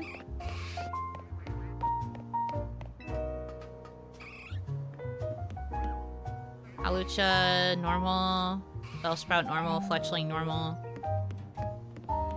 Larvitar. Looks good. That stupid Pumpkaboo sizes side quest. That one wasn't too bad for me. I lucked out though. I went there in the night and I just caught every Pumpkaboo I saw. And then when I talked to her, I happened to find the one that she needed in that first run. W me.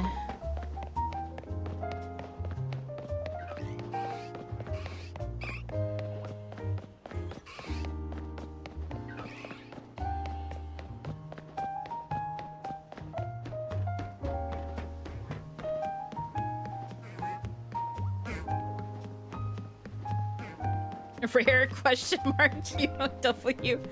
You don't have to point out that it's rare. But yeah, no, I was very lucky. I managed to catch the Pumpkaboo she needed, so I was like, yippee!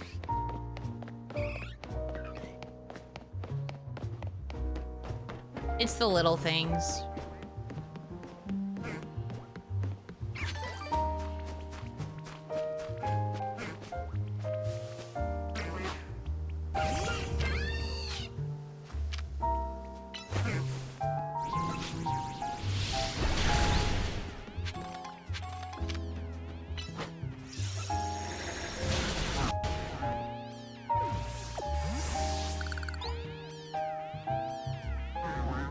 Despawn.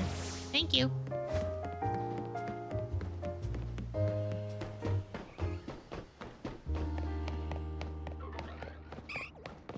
Ultimately, I don't think this is really helping me that much, but if there's even a slight chance that it could.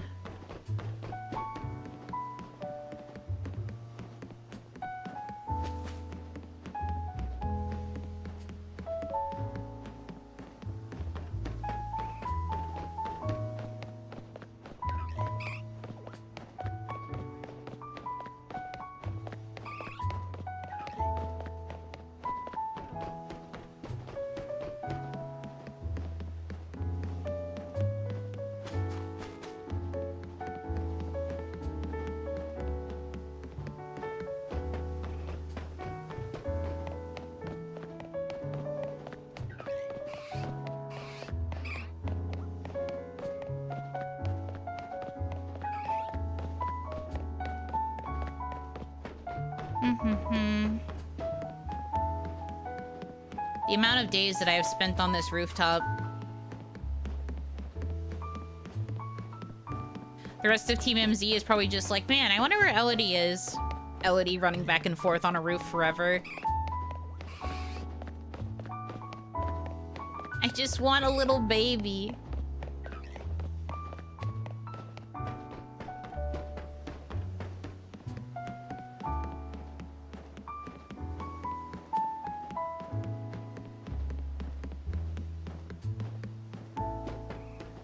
The worst part, though, about this particular method of hunting for the eevee is that I can't even properly, like... If I wanted to fully automate this, it's hard because I have to actually change the direction the camera is facing. Even though I'm still just holding up. Kind of. Like, in that point, I'm rotating, but... Struggling. Haven't seen Elodie in 2 weeks. Yeah, she's been fucking missing.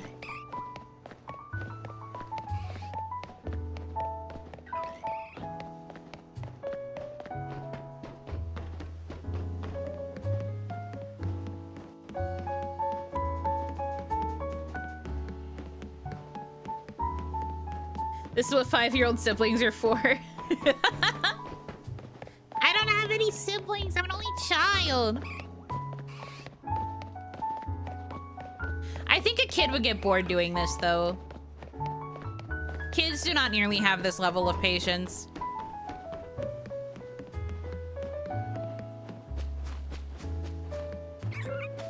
She's an Oni child. Yes, always has been. One and Oni child.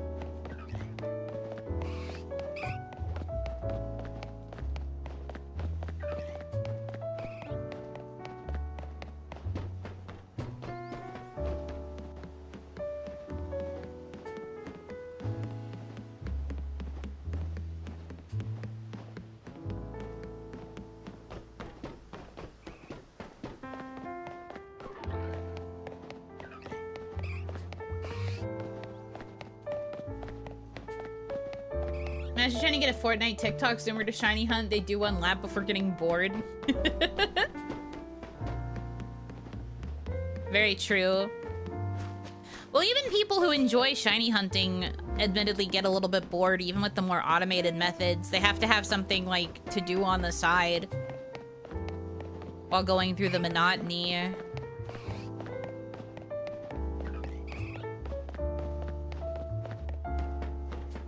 Yuno Hanaki, the one and Oni. Indeed. Always has been. That's been my tagline ever since I didn't even debut my name, and I had that in my Twitter description. Didn't steal that from a certain Genshin character. Yeah, true. I do think that certain Genshin character also says that. But I co-opted one and Oni for my Twitter bio pre-debut.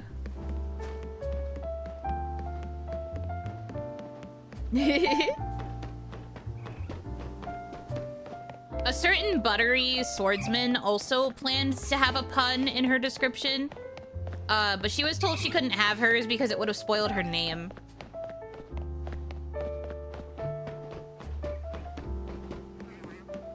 We were only allowed to have references to, like, either the kind of character that we were going to be, or just, like, keeping it otherwise very vague.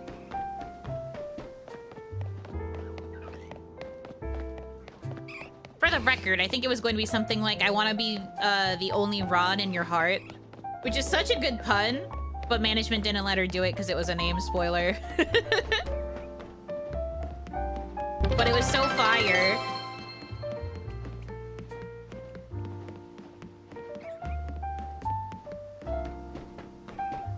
Oh, follower goal met. Thank you. B_end over. You think I'm gonna read the whole name? Got another thing coming. That's how you stylized it. If only. If only. It would have been so good.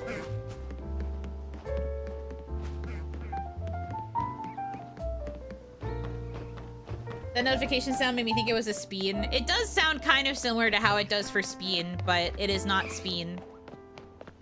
I got so excited. Pavlov responsive. Oh, we're spinning wheels? No, there's no wheel spins. This is not an endurance. This is not a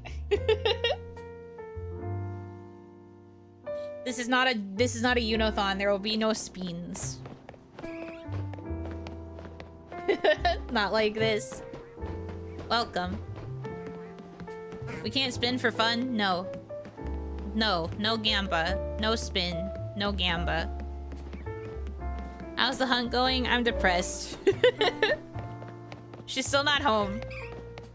This eevee refuses to shine.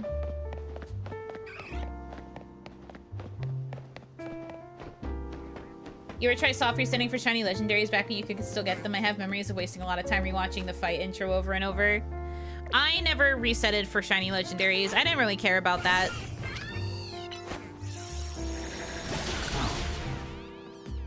Like I said, I didn't really do much shiny hunting until like later gens.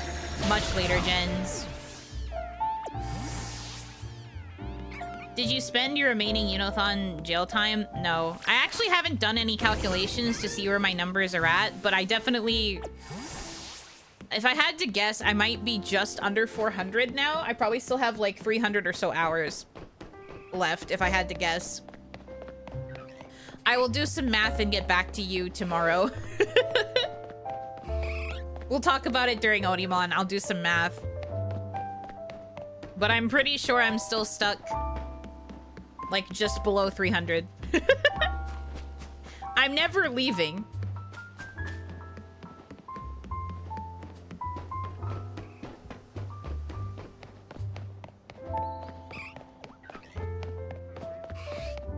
Way more than I expected. Yeah.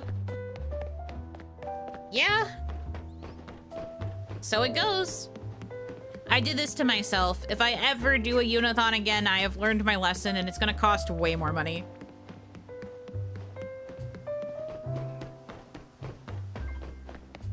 Most of my shiny hunting days were before they added stuff to make it easier. You're basically just rolling the dice at the raw shiny odds. That's fair.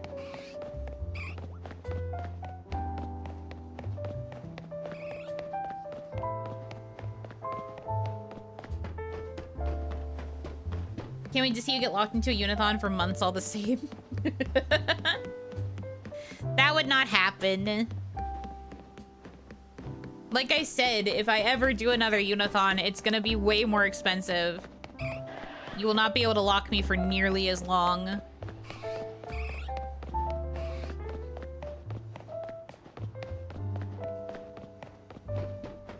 Old Gen 2, 1 in 8,100 chance of a shiny. Yeah.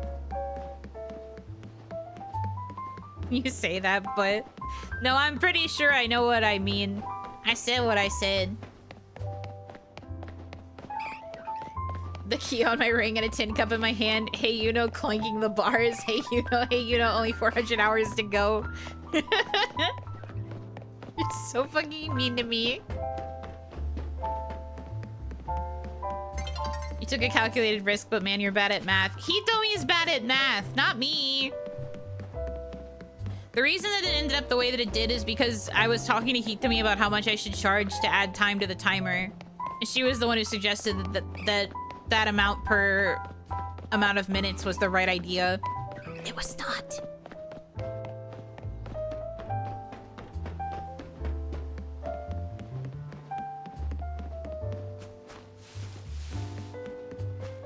Hitomi was our secret plant, our spy all along. Yeah, and you only got the chance to finally meet her during the Unothon. Is that not crazy? She has been your emissary all this time. Every $10 equals 3 minutes. It wasn't 3 minutes.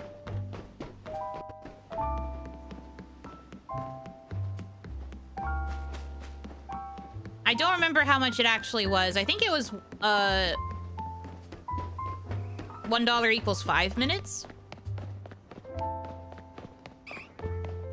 I don't know. I don't want to think about those times. They were a very dark time.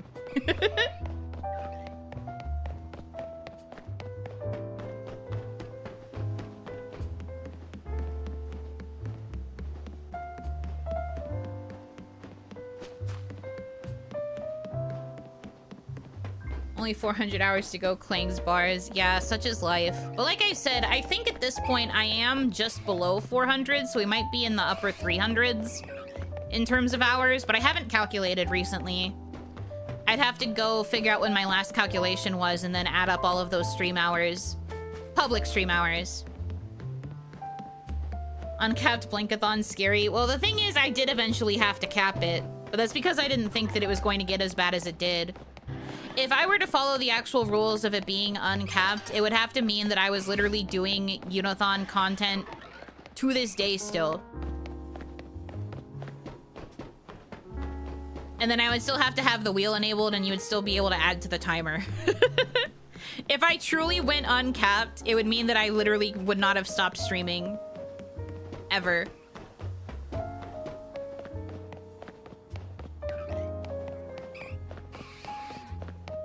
But I had to hard cap it because I realized how high the timer was getting, and I was like, I genuinely don't think I'd be able to do it forever.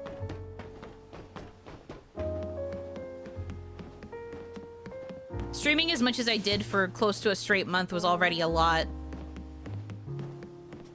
If I truly followed the uncapped mentality, I would have been one of those streamers that was stuck at their PC for like 90 straight days.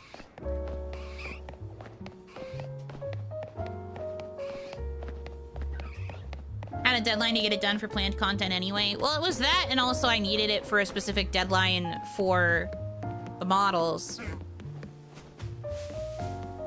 Because it was to be able to pay for the models. So you are correct that there was like a deadline.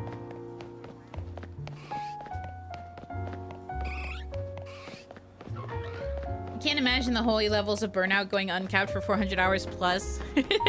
Look, I love streaming. I know I am capable of endurance streaming for a very long time. But even I know that if I were to stream non-stop for 400 plus hours on a PC I could never turn off, I think I would just have to die. Night is falling over the city.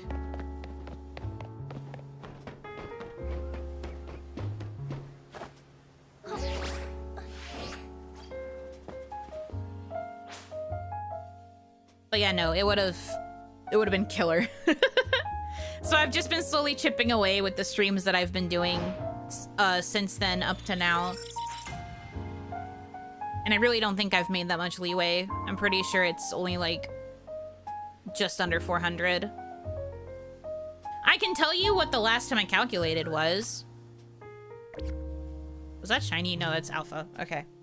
Hold on, let me check my spreadsheet for the last time I calculated it. I can tell you that number, and then I would have to sit and go through my streams to do the rest of the math. Last time I calculated was, oh god. The last time I calculated was September 27th, and we were at 498 hours. So we do have a lot of streams that I can add. And some of them are quite long, because it's like the Pokemon streams, the endurance I did for Chrono Trigger, some other slightly longer streams in there. But the last time I counted, we were just under 500. So I might actually be wrong in saying that we're just under 400. There's a chance that we might not have gone under 400 yet. We'll find out. We'll find out. The total when the Unathon ended was 722. After September 12th, we were at 544, and then after September 27th, we were at 498. So I'm gonna have to add a count tonight for where we're at as of November 16th. But we ended at 722. So, you know, I've been on the grind for a while. I've been here a while.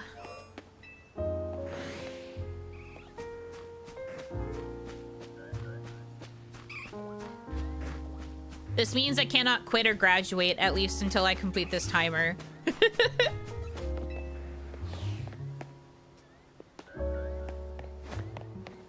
I am stuck.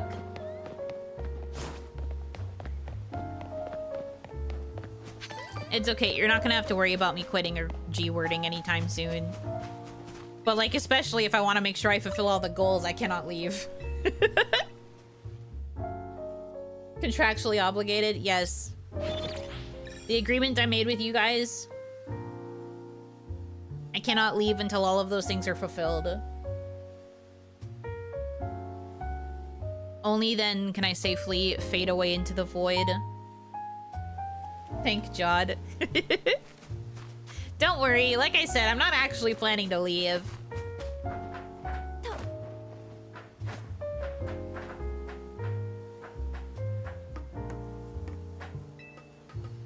I like streaming too much. I like making content too much.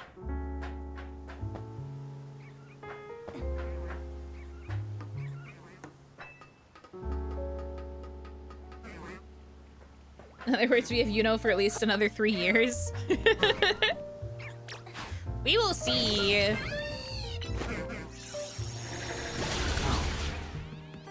I don't know. Depends on how much of a dent I can put in.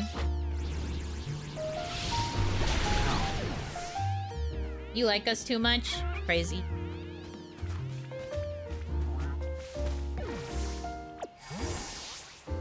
Yuno's too powerful to go away. It's true. Even if I left, I would still be around somehow. You would never be able to fully escape me, I fear.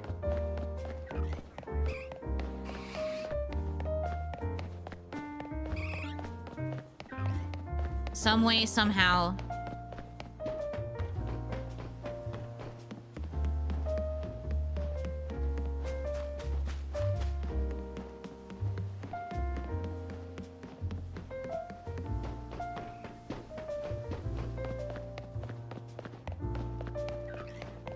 It's like you can still hear her voice. We see a random user typing in a familiar way on Lynn or Kaya's stream? Maybe.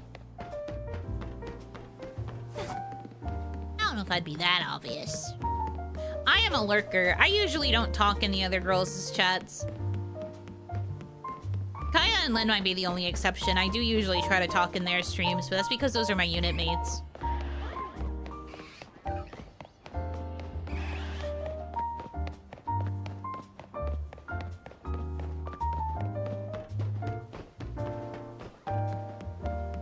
How are the Disco Elysium pre-recorded plans going?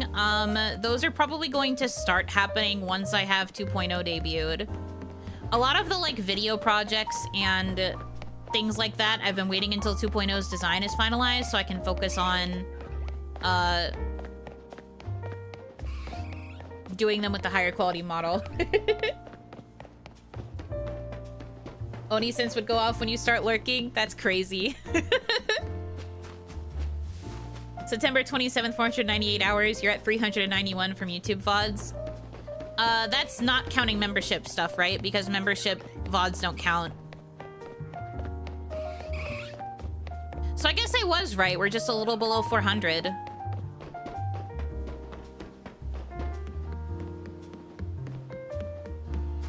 So I've only managed to chop down another 100 hours in like a month and a half.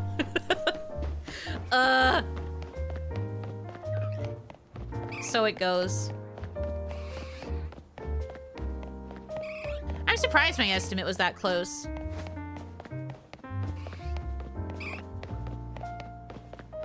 Took me way too long to realize Lynn was Lynn. That's fair.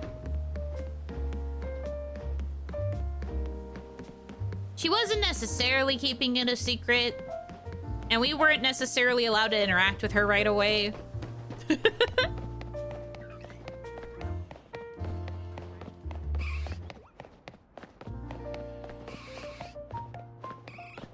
All bets were off, of course, once Kawaii blew up. But at first, they were kind of warning us to be a bit cautious when it came to interacting with her.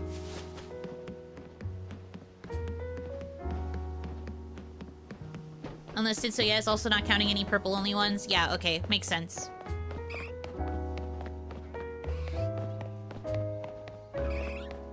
You weren't? That's a surprise. It could have just been our manager's paranoia, but Kaya and I both kind of like brought up the idea if we were going to be allowed to interact, like not long after we learned of her plans. And our manager was like, you might have to be careful because of reasons. I don't think I can properly elaborate on the reasons, but there was some like contractual things that they thought might get dicey if we were to start interacting with her. But then, like I said, not long after, the company exploded, so they kind of stopped giving a shit about a lot of things, and they were like, just as long as you're still making content and you're not letting people know what's going on, we don't care anymore. So I suppose it worked out, question mark?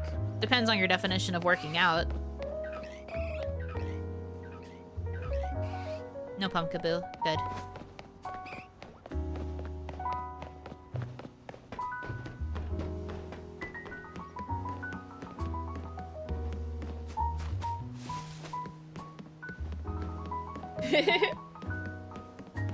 I put it simply, keeping kayfabe with a ton of dumb reasons we can't disclose, essentially.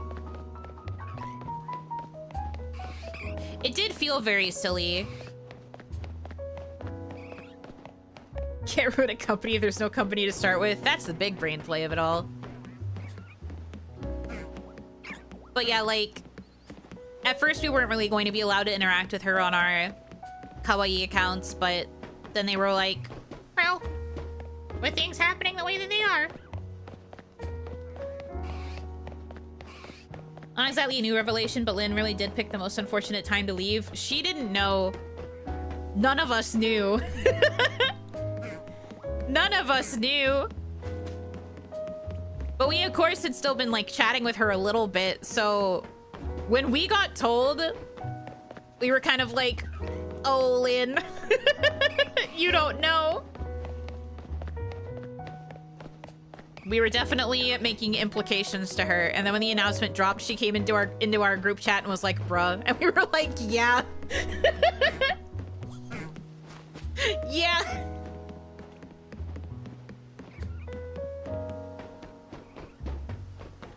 I have no doubt if she knew, she would have stayed. I think she still would have left. I think she still would have left, because again, I will reiterate, we had no idea that it was going to happen as soon as it did. I don't think she would have... I still don't think she would have stayed, though.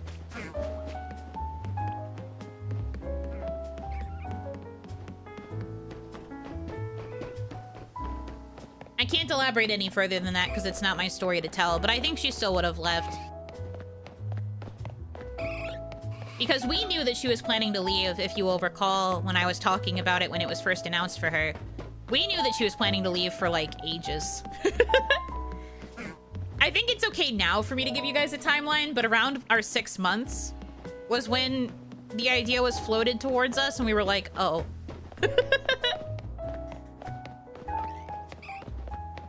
So we kind of knew.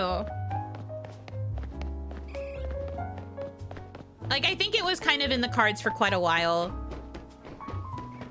So I think she still would have left.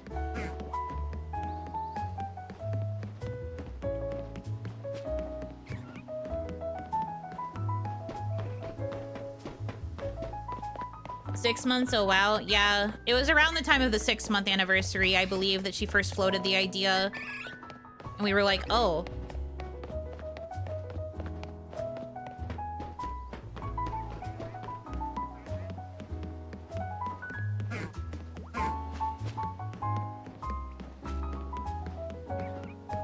It took a bit longer before it was like fully cemented, but that was around when the idea was first brought up, I believe.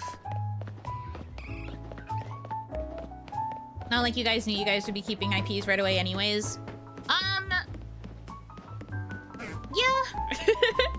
I mean, I remember in more doomery conversations, I think the idea was like proposed that like, should anything bad ever happen to Kawaii, I think the senpai said they were going to try and fight for everybody to be able to maintain IP. Or like it was something that they had already stressed to management that like, should anything go belly up, we should be allowed to have our IPs. We didn't know if that was still going to be true, because the suits could have changed their mind at any time. But again, this all comes back to we just had no idea how bad things were until we were told that they were bad. And then the explosion. We just had no idea because they were keeping it from us.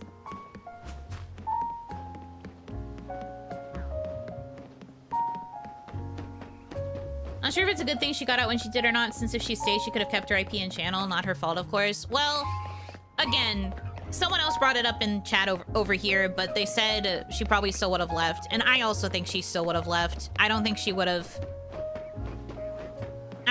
stayed if she had known. If she had, I think the only thing that might have happened would have been that she would have kept the channel and then rebranded it to a different persona. Because I don't know if she would have stuck around as the butter woman.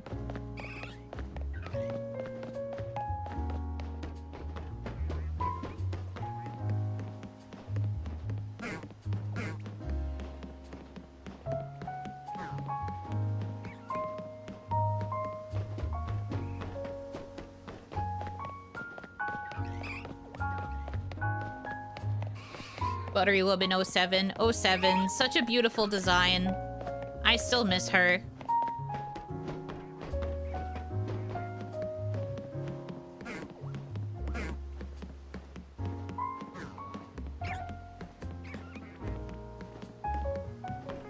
In another life, that would have been me.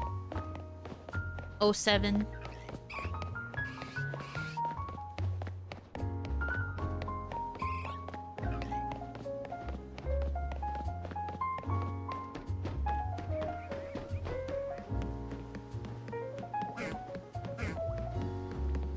Goth Buttery Swordsman, know how I wept that we never crossed paths. You're literally me.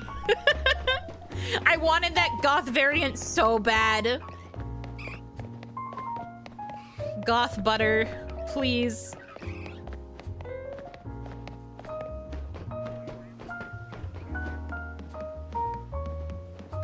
Something like Kaya to some degree, which now that I think about it is the perfect trifecta. Yuno kept being Yuno, Kaya rebranded or debranded herself, Lynn made a whole new persona. I do think we are kind of the happy mix of, like, pursuing content after situations, TM. I fully kept Yuno IP. Kaya did still keep Ninja, but also added her old persona. And then, like you said, Lynn is a new cat that we picked up off the side of the road. She got to have more of a say in her current design, and it's very different to the kawaii design, so it may not have made a difference. Well, actually, the Lynn design isn't adoptable. She didn't have that much say in it at all. I think she only changed one thing, if I remember her saying it at a certain point. I think she only changed, like, eye color, maybe? Or something about the eyes? Other than that, this was a design that was, like, just made by the artist, and she just purchased the rights to use it as a VTuber character. It's an adoptable. So it's not custom. So I disagree. The Chibi's outfit is a new design that she had a say in after commissioning an artist to design it for her, but the cat is an adopt, but it does suit her very well.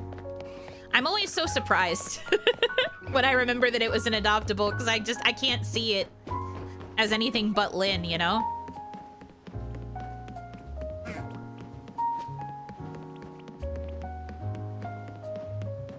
Speaking of adoptable, have you seen the Prism customizable model? I have. I want to play with it so bad, but I can't have it.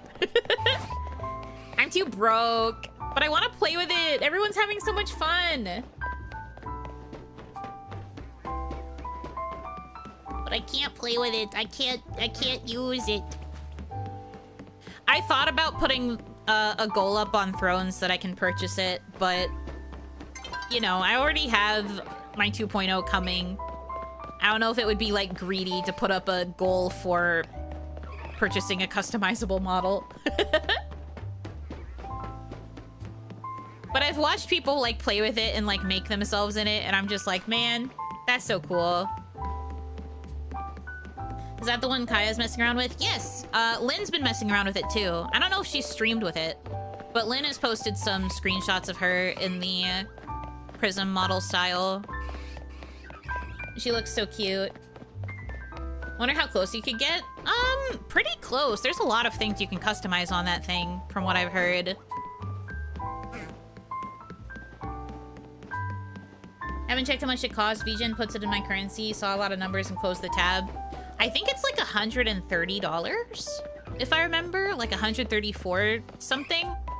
I think it's converted over from their natural currency, which I think is euros.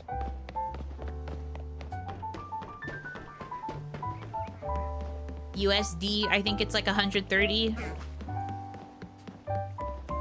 But it's a really good price for like how customizable that is. That's cheap. I know. Is it not crazy the kind of standards that you could get for like $130? And there's like other customizable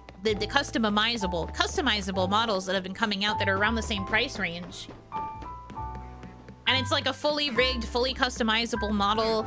You can change so many aspects of colors, tons of different accessories. Like, it's really good. And like once you pay for it, you're allowed to use it for like starting a streaming career. If you're looking to become a VTuber and you don't really have the means to get like a fully custom model, it's such a good option. I have been like swearing by it. Anytime people have questions about VTubing, I'm like, get it. Get it, it's great. New plan, save $130, buy the model and start a VTuber career. Time to start a career, debut as woman. Because the only downside, I think, is that that particular model doesn't have a masculine variant. You can kind of try to make it look more masculine, but it's definitely very, like, feminine coded. Most of the presets are for girls. So if you're okay with having a female model, by all means. I haven't seen a lot of the customizable models be available for boys.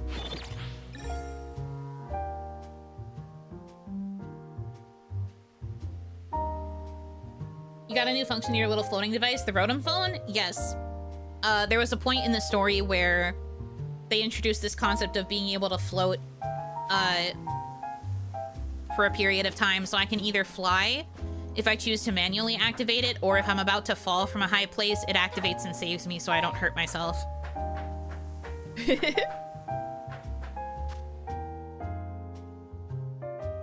The model is cheaper than the phone you need for the tracking. Uh-huh, exactly.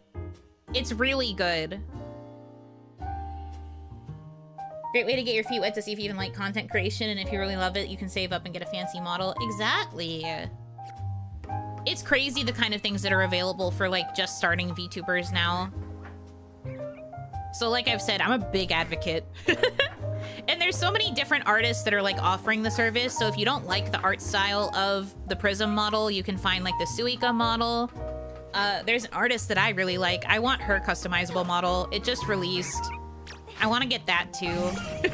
Because I really love her art style and I just think it would be really fun to play with it. And make myself in her art style because I love it. I think it's around the same price as the Prism model as well.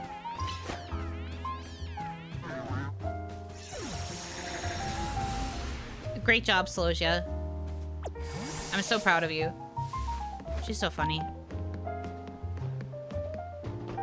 But yeah, no, would recommend.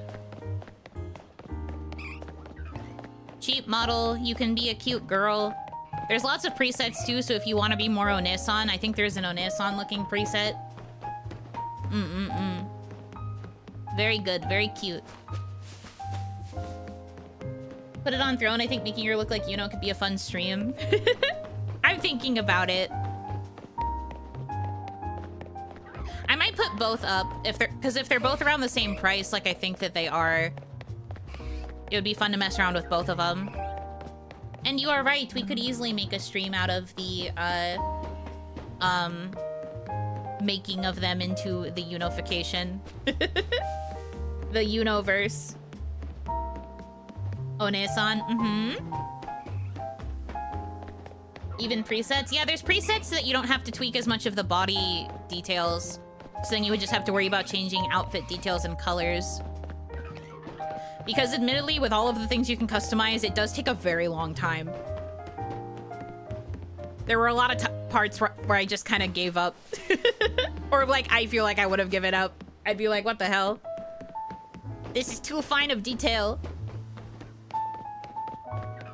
And if you like the result, you can use it even so you have a bigger wardrobe. Yeah.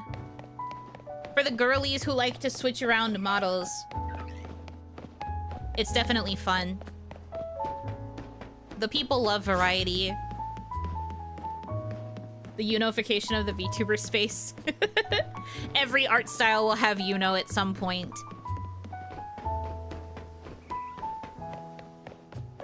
But yeah, that was my mandatory shilling. I will probably put goals for the models on Throne. There would obviously be no pressure. I just think it would be fun. And if I am able to get them, then I will immediately turn around and try to make a content. Yes, sir.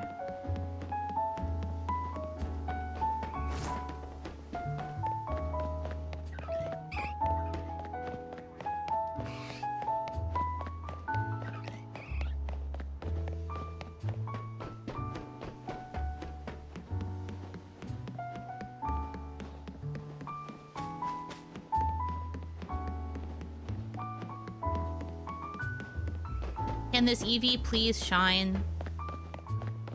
I'm asking nicely. I'm running a hole into this roof.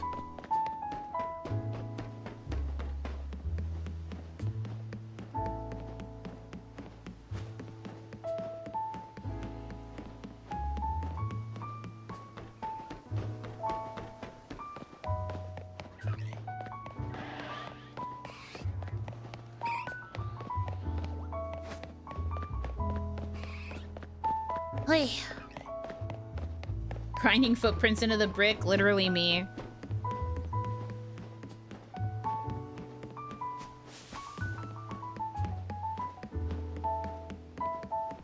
Wearing out my nice sneakers.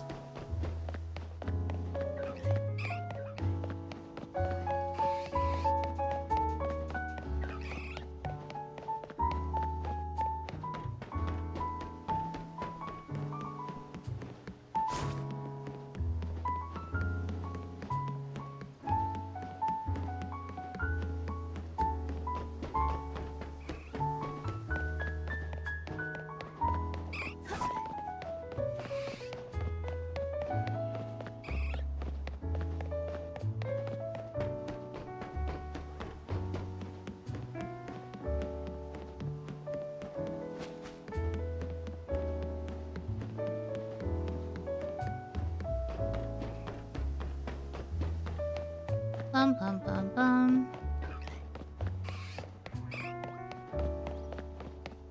They should add real-time rut technology to the next Pokemon game. To, like, really show you your sins as you're running back and forth to hatch eggs. You are personally ruining the environment by going back and forth on the same track. As we're just like, okay, egg time, egg time, egg time. Those are Converse. They aren't meant for this running back and forth. Elodie is running on her soles. Actually, these shoes are literally called canvas sneakers. So I disagree. They're not Converse.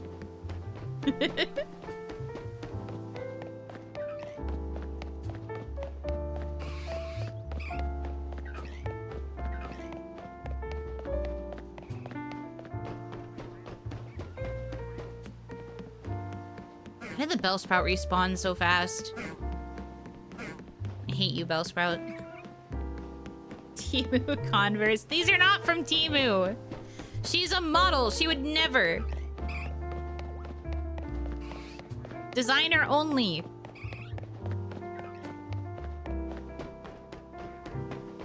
Would be funny if running around like that eventually left a hole in the ground like in cartoons. That's what we're saying. The idea of like adding a built-in like, here's your path.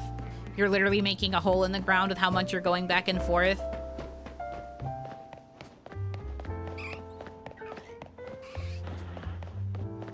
It will be pretty good. I'm worried the shoes will wear out before shiny is found. Well, shoes don't have durability in this game. Clothing is just cosmetic and you can wear it forever and it never gets dirty or stained or runs out of strength or anything. So we're good. The only thing that could potentially wear out before I find a shiny is my thumb or my sanity. If you decide to beat the crap out of a bunch of Eevee, would that increase the chance of shiny Eevee to appear? No.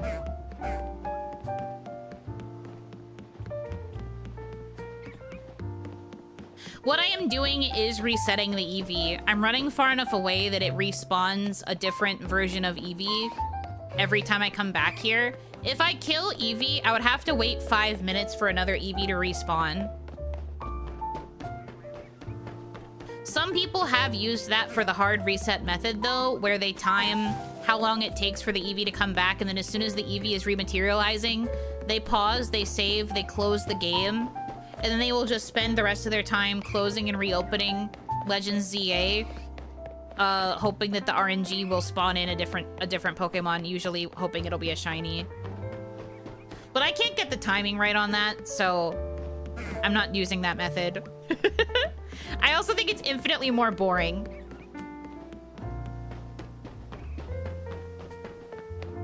At least the running back and forth, I'm generating more Eevee per second, per minute, versus having to do the hard reset where I'm just like going back and forth between the home screen and the game. And I said it before, but like a lot of the reason why I'm not doing any of the other methods is just because I'm playing on the Switch 1, so my load times are ass. Which makes doing those methods like so much more painful.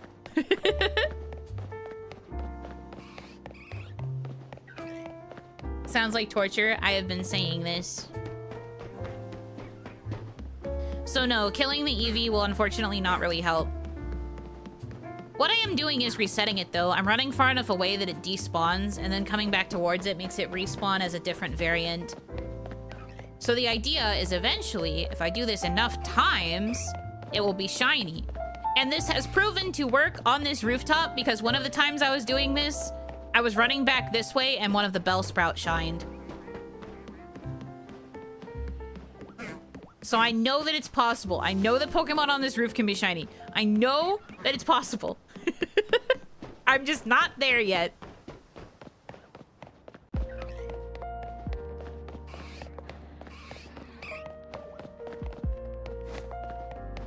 How far are you away from the shiny charm?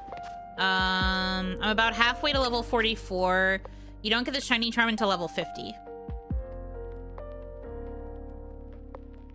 So I'm that far away.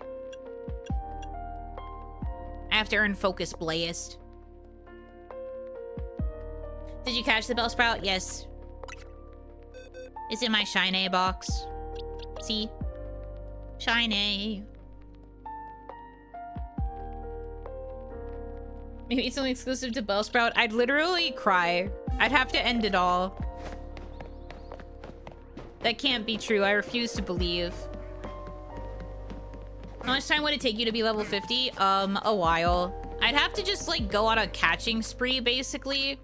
Because the only missions I have left are completing the Pokedex, getting more Megas, and then, like, just catching more Pokemon of, like, differing types. Like, that's all I have left that I can do to get points.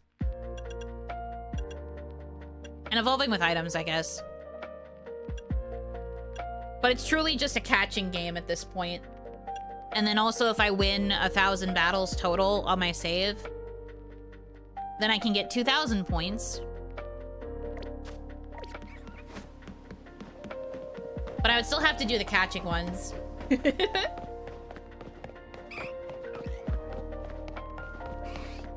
Let's catch a bunch of Bellsprout. No. I do not want to catch the Bellsprout. Pretty close on that 1,000 battles. It's not too bad, no. Lots of people have been complaining because they aren't as into the battling as I happen to be. But I actually like battling in the ZA Royale, so I do have fun with it.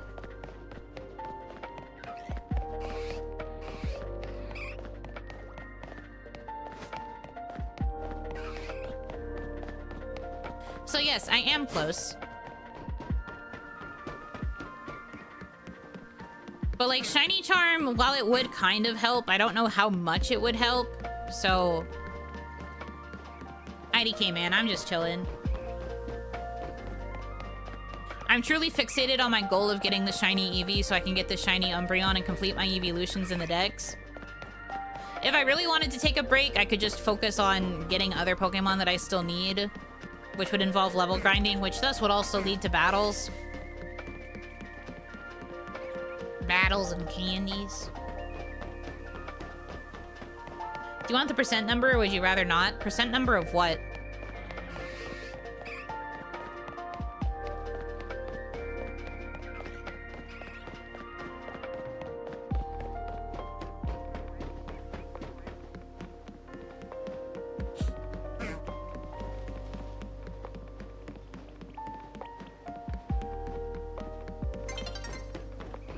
Sun's getting real low.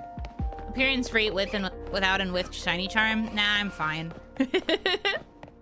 I'm okay.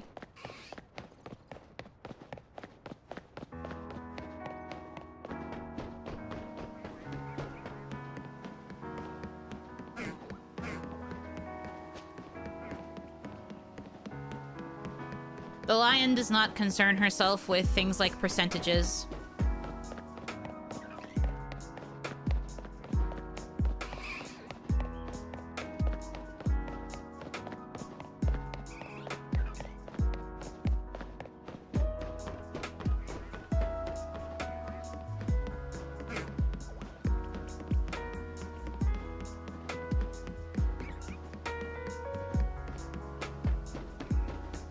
Yuno can't do math. Tragic.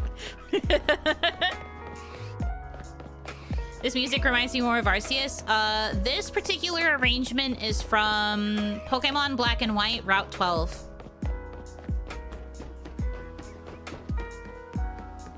So it is not a track from Arceus. It's from Black and White.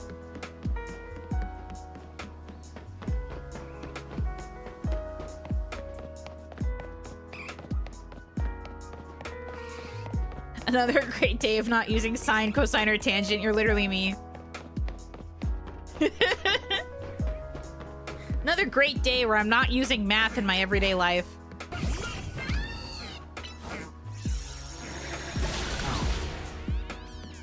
Me, the girl who took 2 math classes senior year just because I could.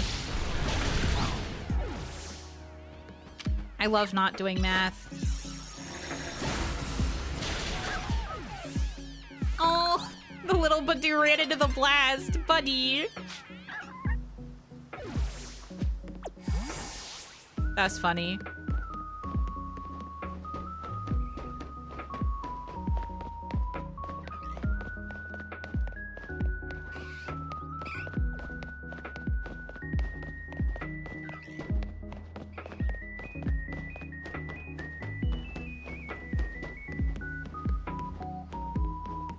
It's not looking good, Jim. We're 2.5 hours in and I still haven't found a single shiny. One-shotting a level 12 Badoo with a level 100 fire move sounds cruel and mean. It's fine. Again, I didn't do it on purpose. I was aiming at the Mega Crystal. The Badoo is the one that ran into the psychic attack. I wasn't aiming at it. I wasn't trying to hit her.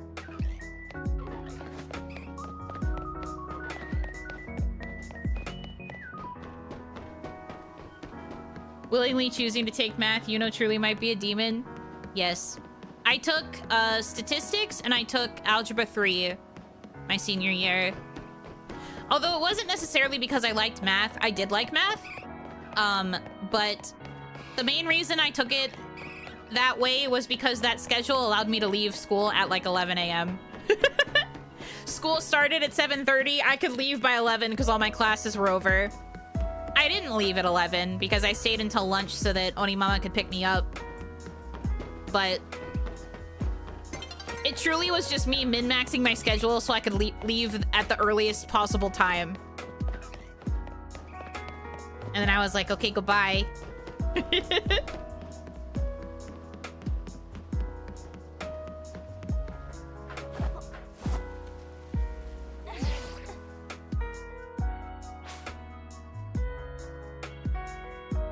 She brought this on herself. She should have been more aware.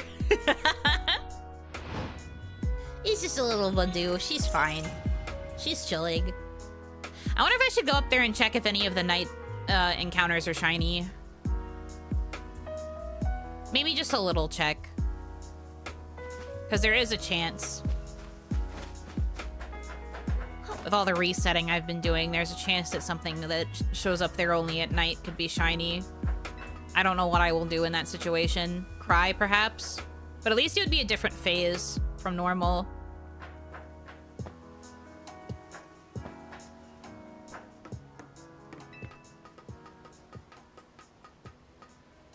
Same old song and dance. Same old song and dance.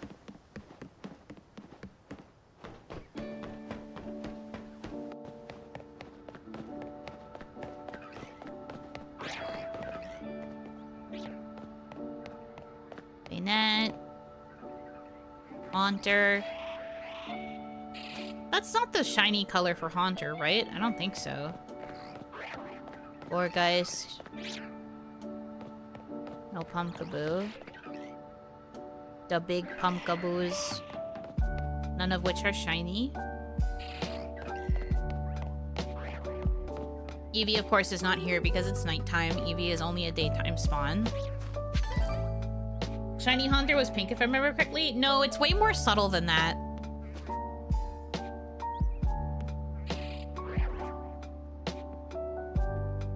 I thought this game had a really loud shiny sound when there is one. It does, but you have to be close enough to the Pokemon to get it to shine. If you can see the Pokemon from a distance, it doesn't always sparkle. You sometimes have to guess. Like, I've seen shiny Pumpkaboo from up here because they are purple and they look very different from the orange. But some shiny Pokemon are much more subtle and they don't sparkle unless you're in like a close enough vicinity. I'm gonna go check. I'm paranoid. Hi, don't mind me. Just checking. Just looking around, just checking. Oh my god, please. What did I say? I'm just looking around, dude. Pop off. Okay, I think we're good.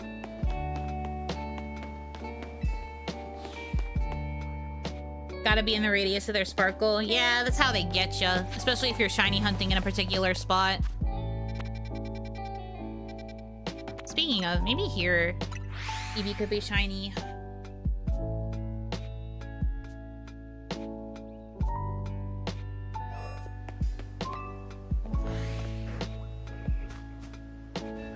I heard it.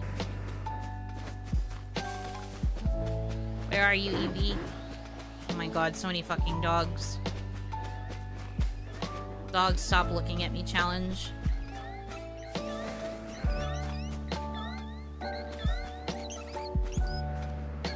The Clefairy and the Clefable are not shiny.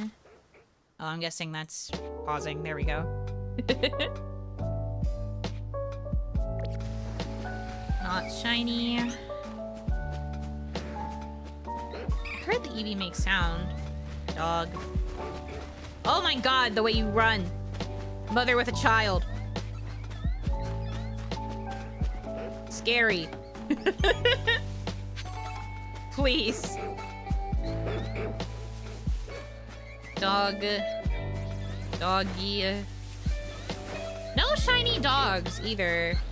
Kind of crazy. With how many times I encounter dogs, it's kind of surprising I never see them be shiny.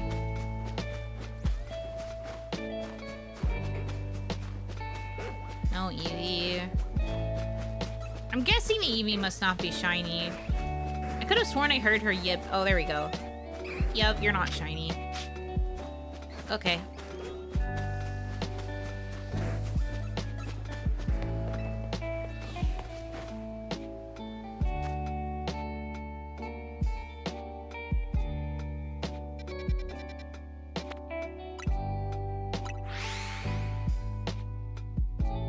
We'll of course check this area because you never know.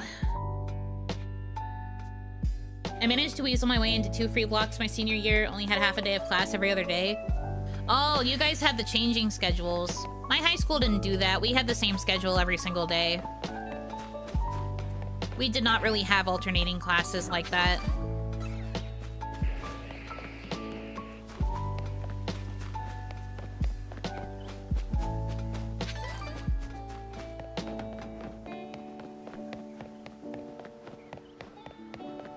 So I didn't learn what it was like to have like an alternating class schedule until college.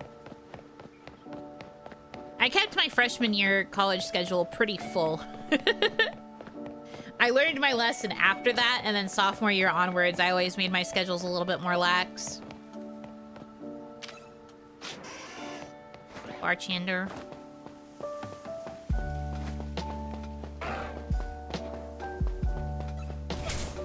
Hey! Rude. I'm like so far away from you. That's sick and twisted.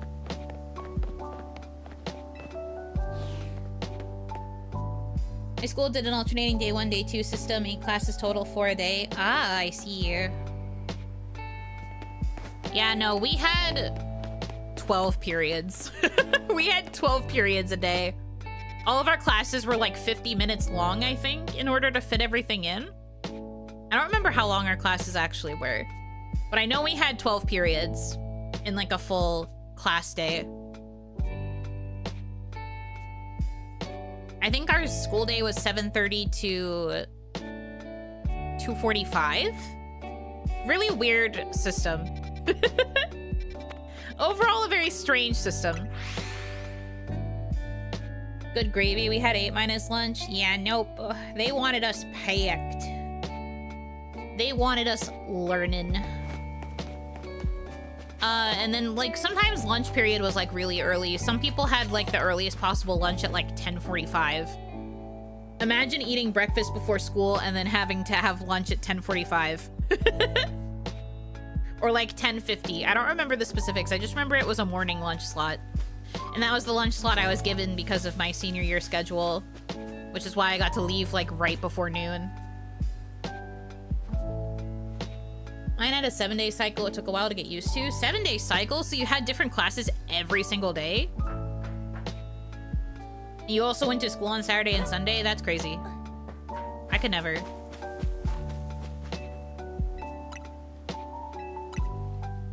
I found out in college that some classes were available on Saturdays and Sundays, and I was like, that's insane. I would never do that. And I literally never did that. And then, like I said, I kind of learned my lessons so that I could plan out actually having days off during the week, too. Or getting out really early on Friday so that I had a slightly, what felt like a slightly longer weekend.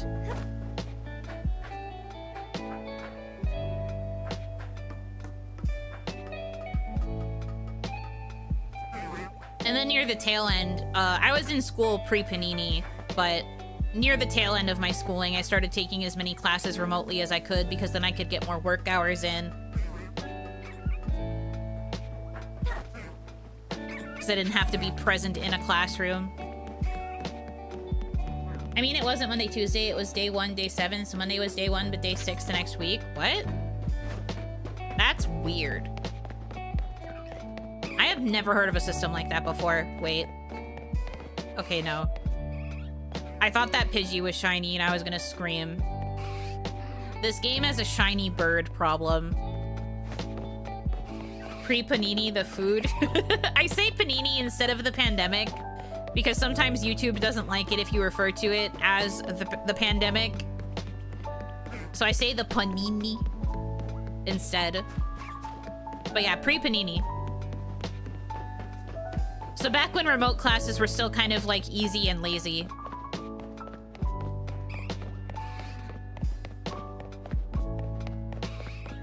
Nowadays, they're so much stricter with how they do remote courses because they had so many years where everything had to be remote.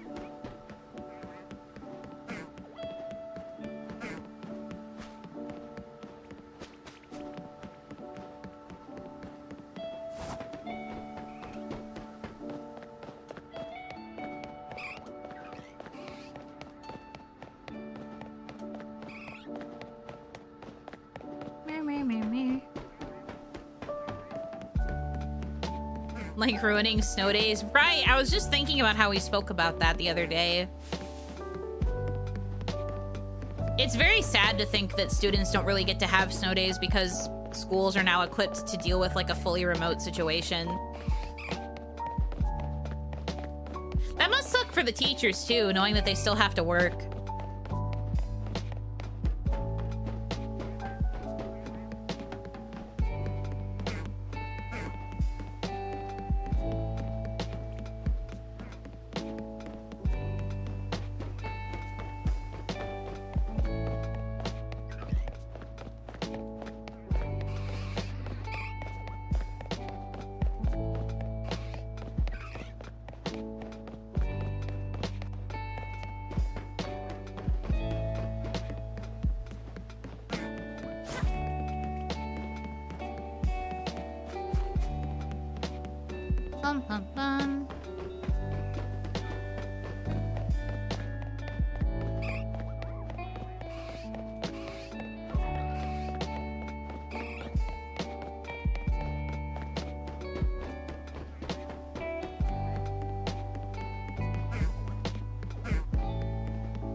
I might only go for like another hour or so, give or take. I mean, my alarm is going to go off at like 5:30 telling me that it's dinner time.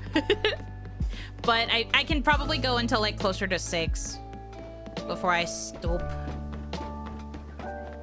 Drives me up the wall that social media tries to police what people can talk about, which just makes people talk in code since there's no real way for them to keep up with new terms we'll come up with. It's a fool's errand that's having real world effects on how people talk. I know, right?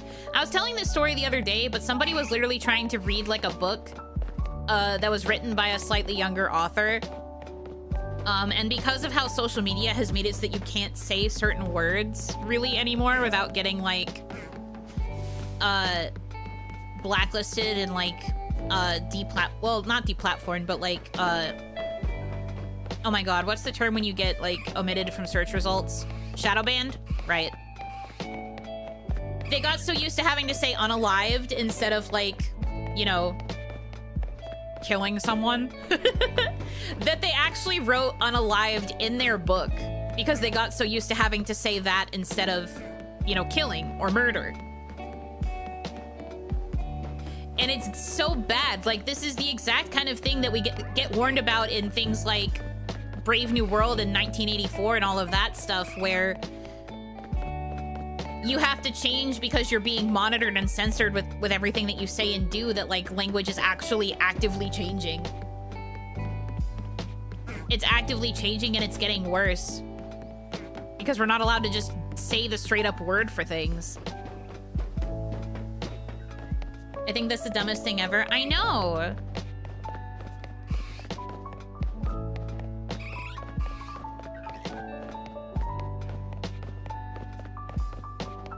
It's just so worrying that like the more these terms become prevalent, like the more people are gonna like start adapting them as like a true part of their vocabulary. I have said K-worded as a joke. I have never fucking said unalived, and I never will. I'm bringing it up in this specific instance just because it pisses me off, but you're never gonna catch me saying unalived. I will say K-word because I think it's funny, but you'll have to pry everything else out of my cold, dead hands. Listening to serious debates on some platforms is crazy because they have like a million code words to get around the censors. God, I know, right? Like, language will always grow and adapt. I don't think that language growing and adapting is necessarily a bad thing. But it's when you can't, like, straight up say what you mean, especially when you're talking about more serious things. Like, where you have to censor it because the platforms just don't want you talking about it for whatever reason. Like, the fact that you couldn't even say the word pandemic, you had to, like, censor it by calling it something else. And you couldn't say what the actual pandemic was for a long time, either. It's just, like, it's crazy. It's really sad how people try to do the letter gymnastics every time someone changes a word for another one of those stupid words. They even change letters for numbers, and that for me is a no-no. That's very fair. I don't personally mind if you're censoring yourself by changing letters for numbers. That does make it difficult if people are trying to hide mentioning of those topics, because then they have to hide every possible variant. But like, I don't know. It's just kind of dumb.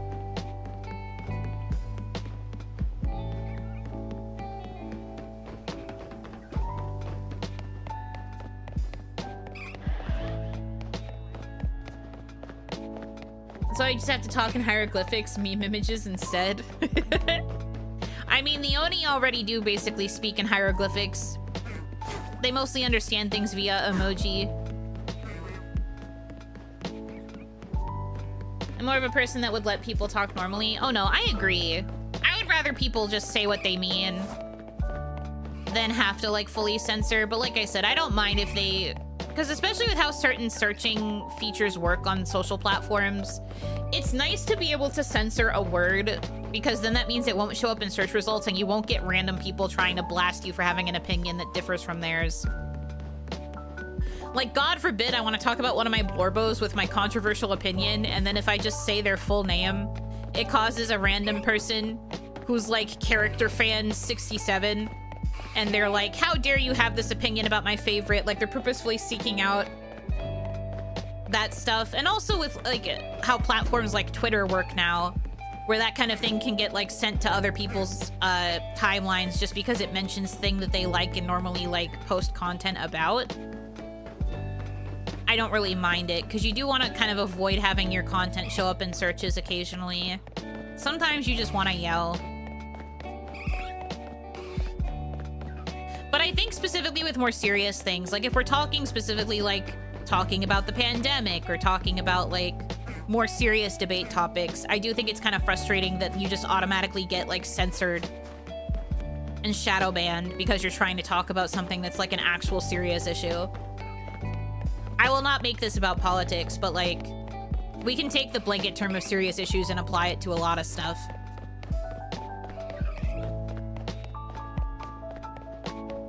But I've always just been a big proponent of like no censorship. I don't really care for censorship, especially on social media platforms, especially if it's like a topic that's just serious and not actually trying to harm anybody. I think just talking about a topic should not be cause for you to get bonked by a platform.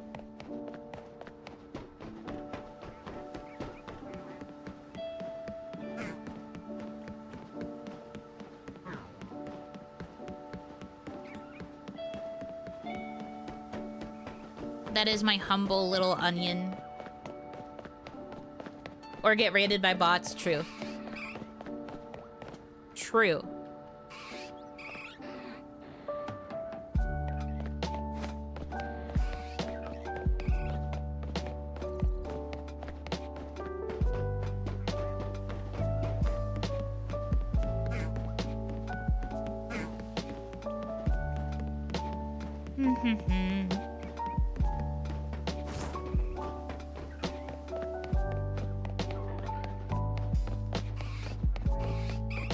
To be fair, in the pandemic, it is an educational topic. It hasn't gone away. No, I agree.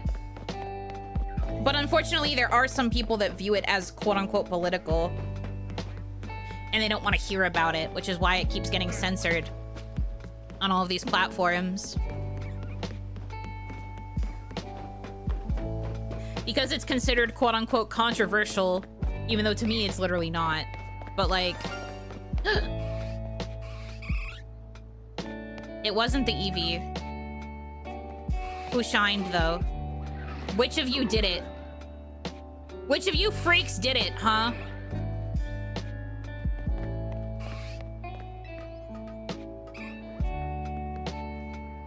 It's not the Pidgey.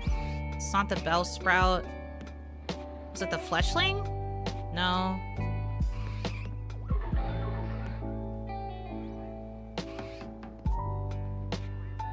What was it? It was in this area. Do I need to backtrack over there? I'll try going across the rooftops. Are you sure it's not the eevee? Does that look white to you?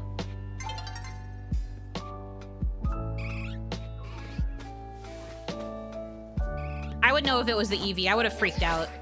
I'm always looking right at her. I would have known it was her. It's not the Pidgey. Could be either the Bellsprout. No, the Bellsprout and the Fletchling both are not shiny.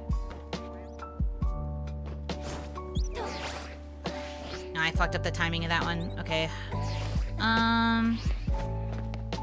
You can play the sound, but you can't actually see the sparkle until you're close. It's because I didn't know where it was, but yes, it can play the sound. Wasn't any of you. Wasn't you. Oh, Pumpkaboo. Got it, got it. All right, I'm out, I'm out, I'm out, I'm out, I'm out, I'm out, I'm out, I'm out, I'm out.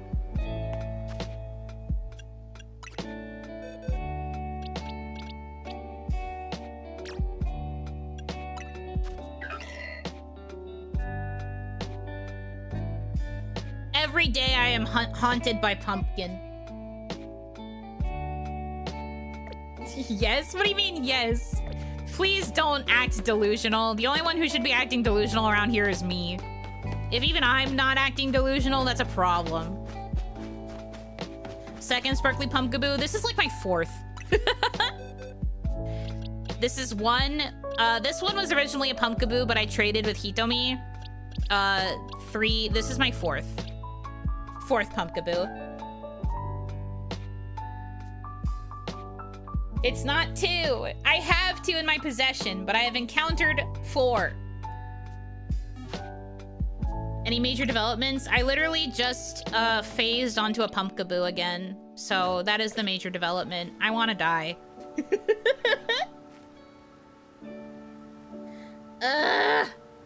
It's fine. Everything's fine. It's fine. No, like, it's literally fine. Like, guys, it's literally fine. Guys, it's literally fine. Guys, it's literally fine. You see me? It's literally fine. Look at how fine I am. Look at how fine I am. Look at how fine everything is. We're good. Like, it's fine. Like, do you see? It's fine. I'm fine. It's fine. And that's the first shiny of the day also. Ah, don't remind me. Don't remind me, don't remind me, don't remind me, don't remind me, don't remind me, don't remind me, don't remind me, don't remind me, don't remind me, don't remind me.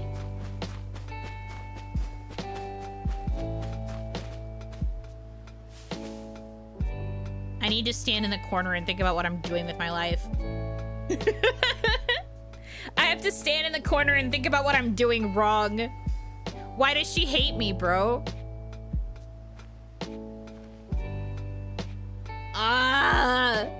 It's fine. Everything's okay. Shortly, because I phased on the Pumpkaboo, I can now go catch a Pokemon in Area 19 and it's gonna be Shiny Eevee, right? Like, surely if I go over here now... Move, kid. Surely if I go over here now, I'm gonna come in here and it's gonna bring and it's gonna be a Shiny Eevee and it's gonna be great, right? Surely? Right? Surely? Right? Well, it's an alpha. That's something.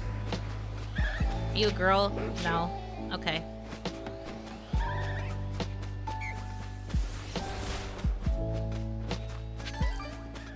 Forget Eevee, just hunt shiny Bellsprout. I'd rather not. I'd rather not do that.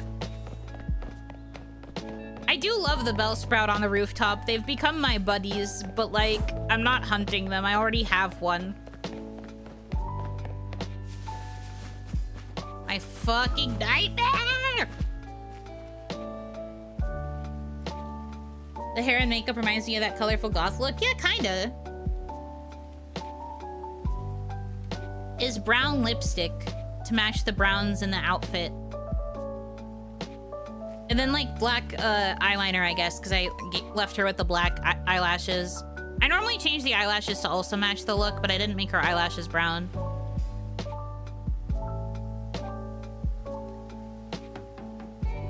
Pastel Goth Buno. pastel goth a little bit. Maybe a little bit of just like barista brown. I feel like wearing the overalls or like the suspenders just makes it look like you work at a coffee shop. Coffee shop core. I wish there were more options that were like actually pastel goth or more like dark academia coded, but we live in a society. And this game has a prejudice against skirts. You literally don't have an option for skirts. It's so fucked up.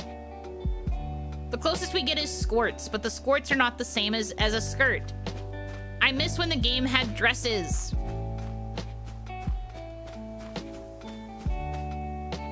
Man.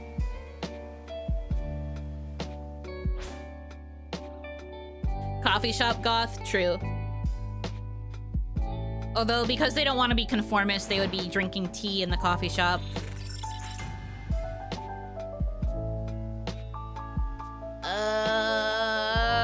I just want the eevee! I've been searching for so long!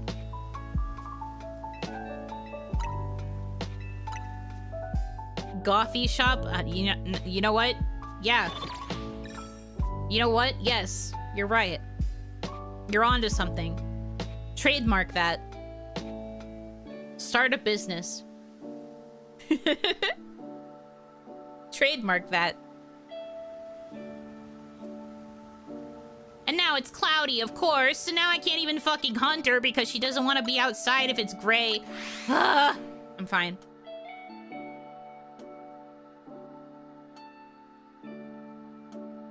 I'm fine and I am coping, thanks. Thanks for asking.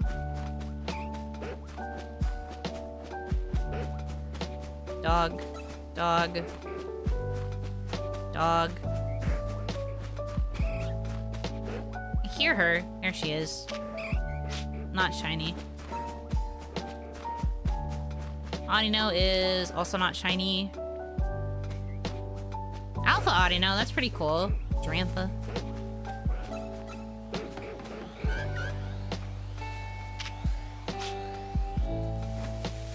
Audino's shiny is like Orpal colored. Who? Wait. I was just talking about shinies. Who is shiny? Oh, is it the Trubbish? Are you shiny? I think it's shiny. Hold on, I gotta get out of here. I gotta get away from the dogs. I thought I was gonna be talking about shiny Audino and the Audino was gonna sparkle because I heard the sound, but I think it's the trash. I think it's the trash bag. I think the trash baby wanted to say hello.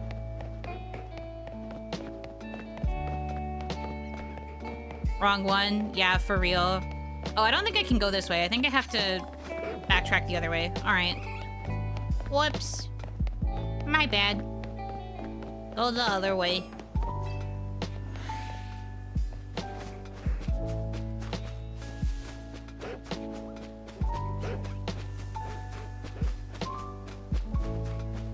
Too many folk and dogs. In a cafe here drinking Galar breakfast tea. Yum.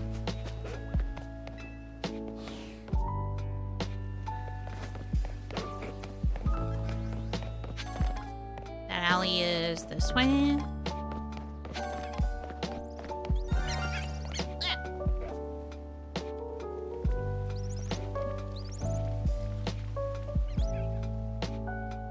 It must be the trash. Yup.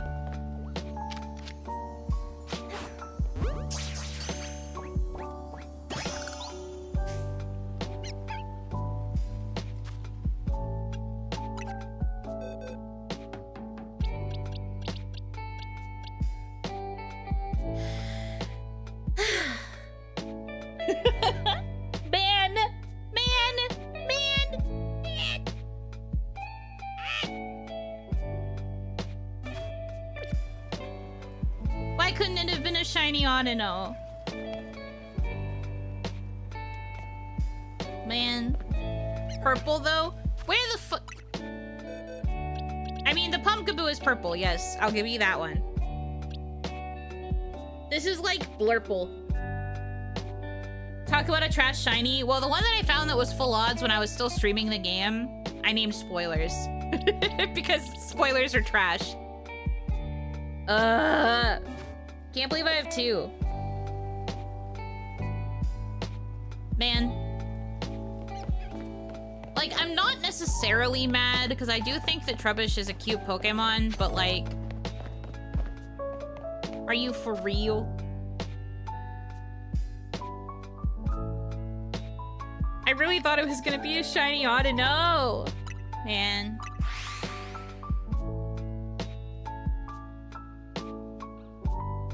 Ugh.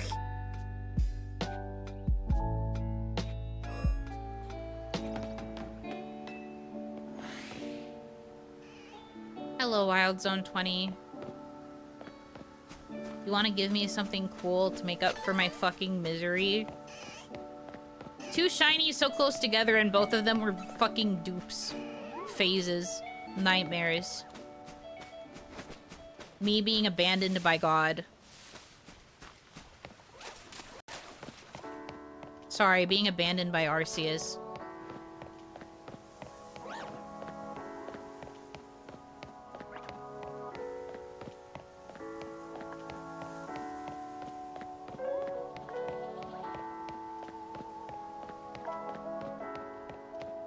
Get pranked, nerd.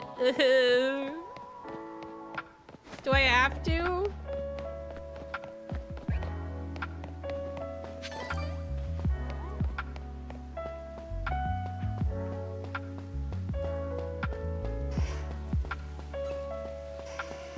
Epic.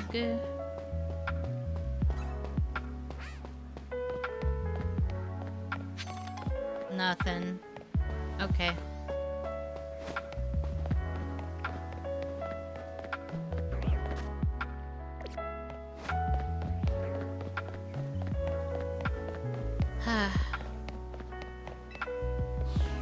Aren't you already abandoned by God as an Oni? That doesn't mean I can't still lament being abandoned by God. What? Just because I happen to be from the underworld, that means I can't lament the lack of God in my life? The lack of godliness? Crazy. Guess I'll save it for the angels.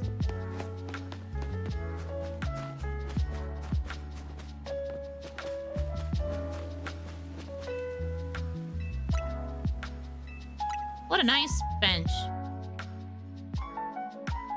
This is a good bench.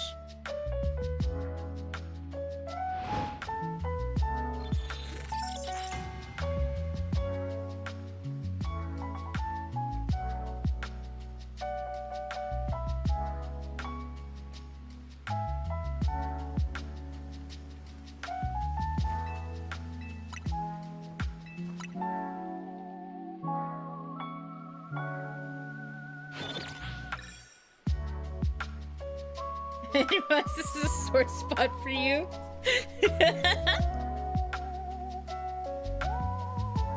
Maybe I'm just emotionally vulnerable right now, okay? Maybe I'm just going through it. And of course it's still cloudy!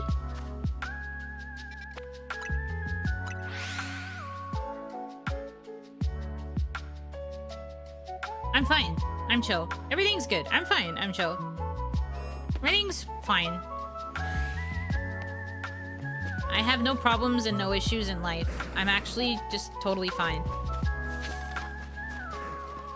I'm fine, I don't have a problem. Everything's a-okay. Didn't mean to scare you, Queen. I'm just looking for Eevee. Oh, there it is. It's not shiny. It's not even alpha. Once again, abandoned by God. Ah! Dog, please. Hi, Drampa. I love Drampa. He's so cute. Of all of the Pokemon that got Megas, that was probably the one that surprised me the most, but it was definitely very deserved. He's so cutie.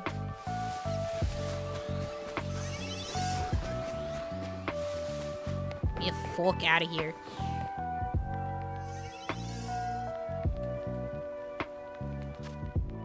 Contact Game Freak option to point the Flower Doom laser up to split the clouds. Me throwing out Floette, like, can you please use Light of Ruin on the sky? And she's just like, no, I literally can't reach up there. Old Dragon, I love Old Dragon. Hi, oh Hanaki, welcome in. I'm suffering. I still haven't found this goddamn eevee. What will it take for her to come home? How much do I have to give this girl?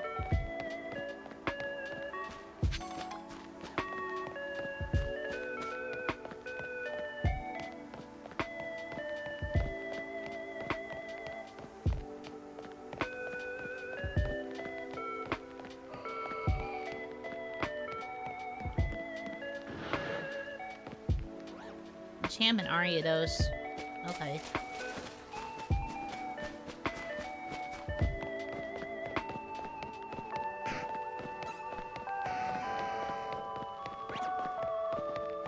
A switch to a pizza, another pizza, and a dress made out of rainbows. True.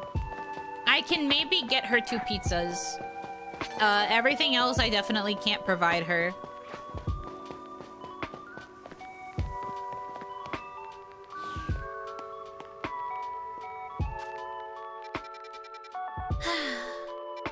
Okay. Back over I go.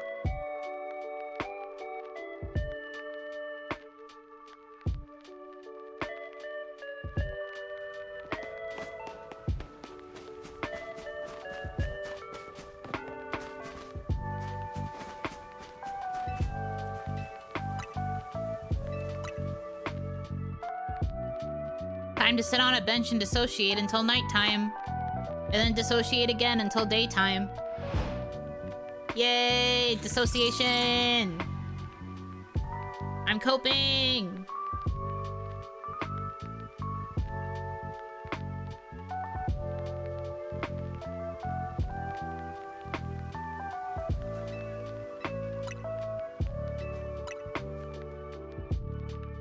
Is your trainer okay? She's actually not. I haven't gotten a chance to elaborate on her lore because I'm trying to avoid giving story spoilers to people here who haven't beaten the game. But no, she's actually very unwell.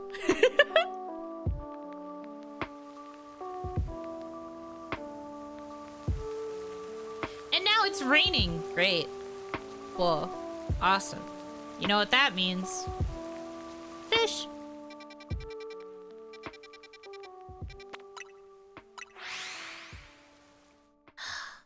I'm fine. I'm fine. I'm fine.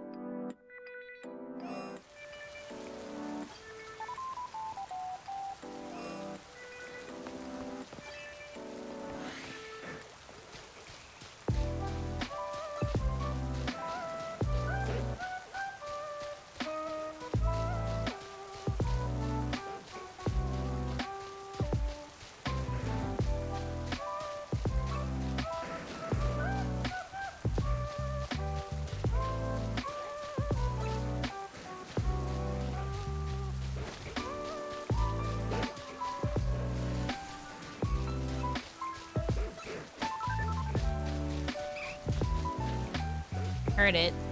Oh, okay. Ow! Rude ass dog. I don't think Audino show up in the rain. Yeah, it's just Kangaskhan and dogs. None of which are shiny. I see.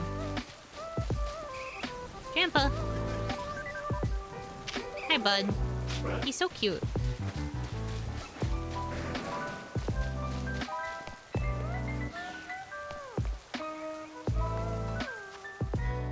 Okay.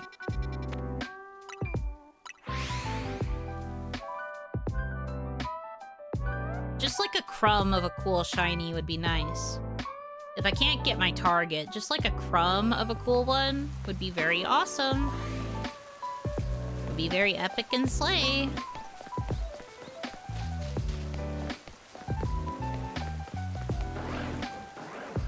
Wow, what if there were 2 Hippowdon? Amazing.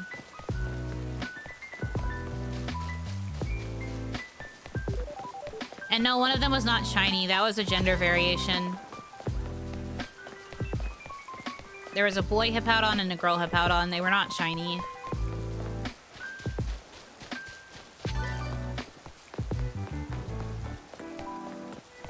Alpha trash. Alpha trash. Get away.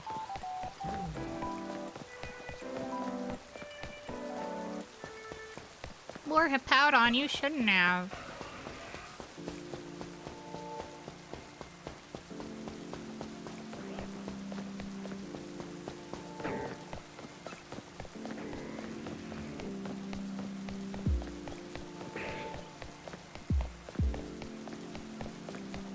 Wow, it's nothing.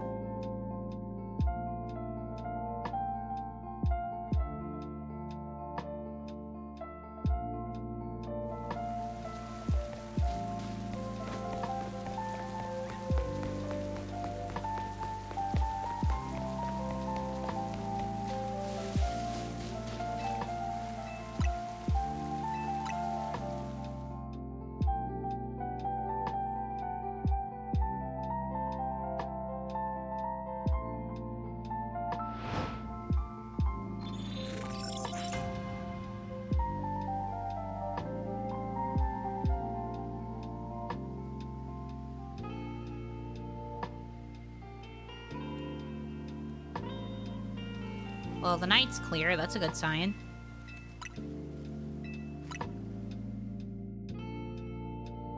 We have to lock in.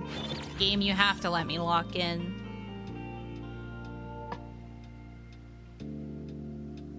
Game, please let me lock in.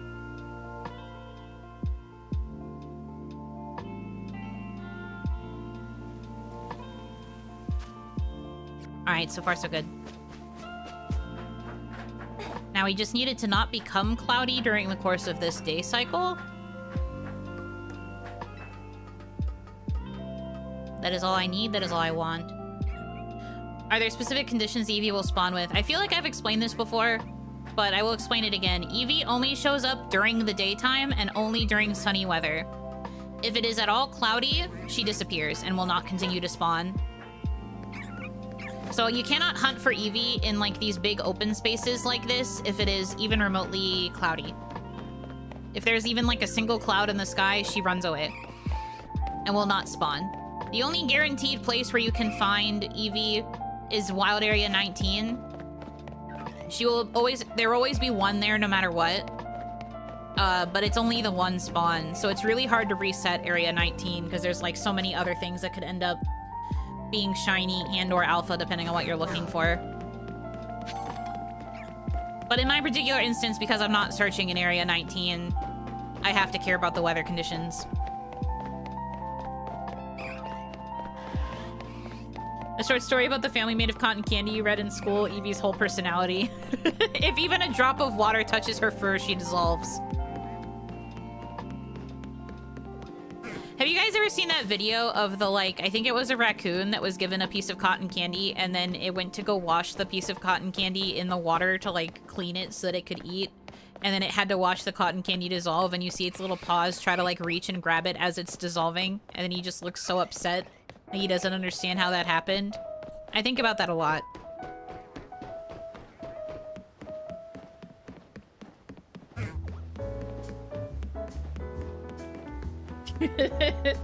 Yes. Yeah, no, I think about that video so often. That poor little guy. I can't help but, like, laugh, cry. It's one of those, like, oh, the, like, really pitiful laugh, like, aw, man. Not pitiful, pitying. You're just like, man, I'm sorry, little guy. You don't understand how the world works. He doesn't know. But it's kind of funny at the same time.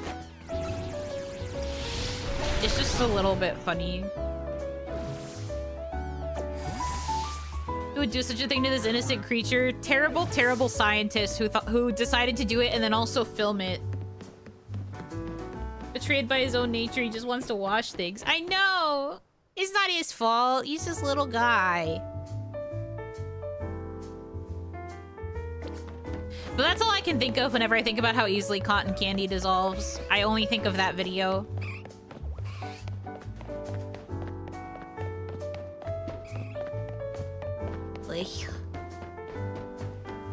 I need to lock in. I need to get this fucking eevee.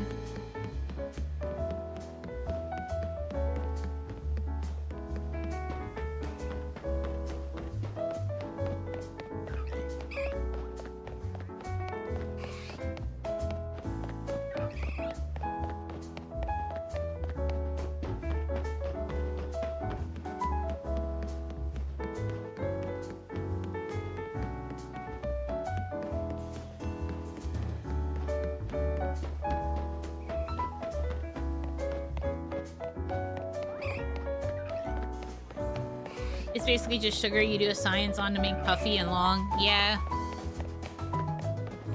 This is indeed true.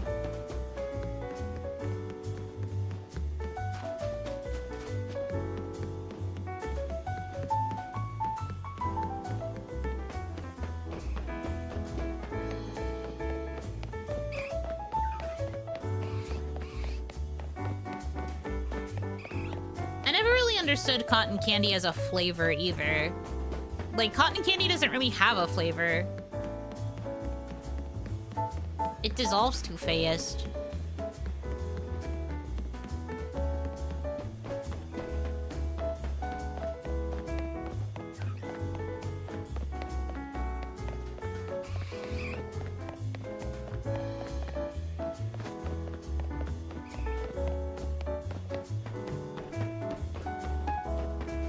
We've seen proof that something can shine that is close by. Please, God.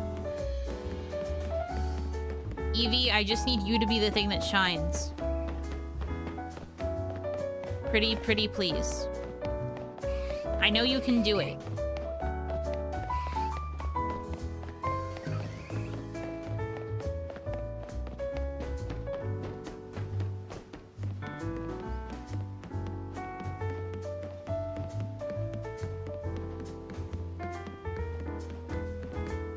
Flavor is sugar and blue. God, don't even get me started on blue flavor.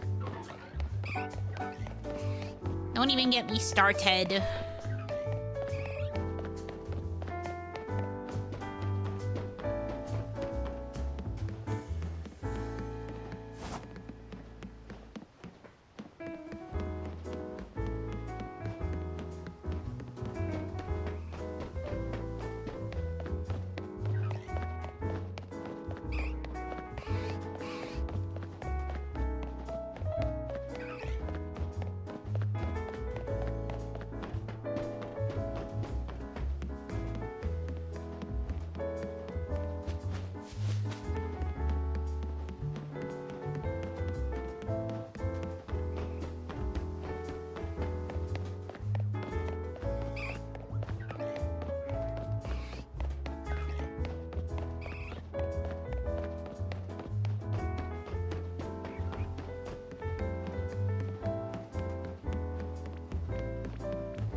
Play.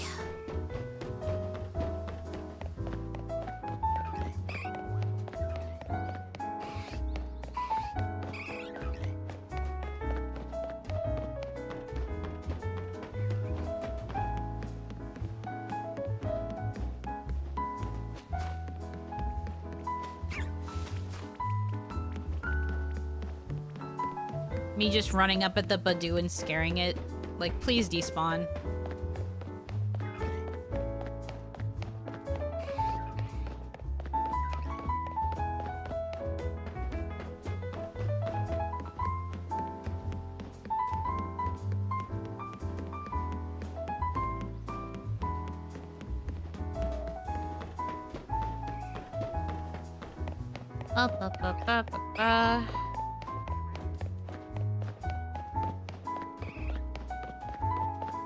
It will be white soon enough.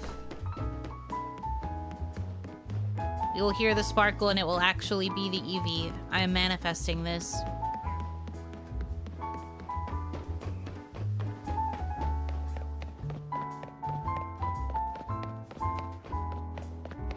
I do not have the shiny charm, no.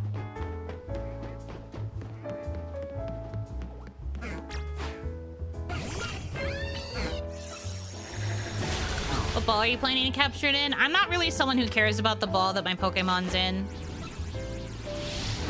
Yeah, I don't care. I understand why some people do. They care a lot about the aesthetics, but I personally don't really think it matters.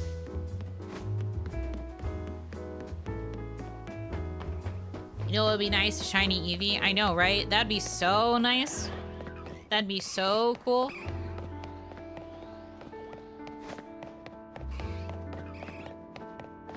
But yeah, I found out through this game specifically that there are people who get like really angry if you don't use a ball that matches the shiniest aesthetic, and I'm just like, eh. You care about that? I'm just gonna be excited to see the shiny. I'd rather focus on the catch rate being good. I don't really need it to match colors. Like, people must hate looking at the way my party is set up because they are all in different balls. Well, I guess it's majority Pokeball, but like, a lot of them are in different kinds of balls. Fashion is serious business? Yes, but like...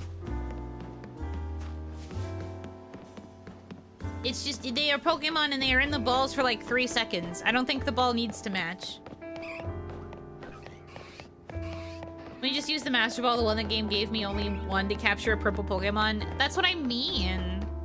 Like, people get really determined to make sure that they match.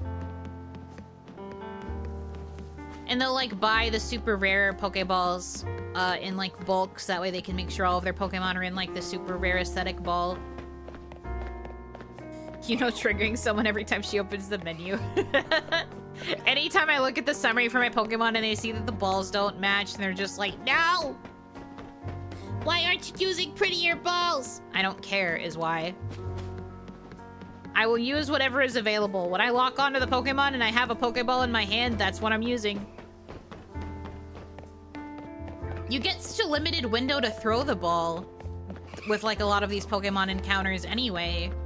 I wouldn't have time to, like, sit and make sure I was on the right one. It just seems like a waste of time. Also, the one time I did try to use an aesthetic Pokeball was when I was trying to catch Diancie, and I got pissed off, so I gave up.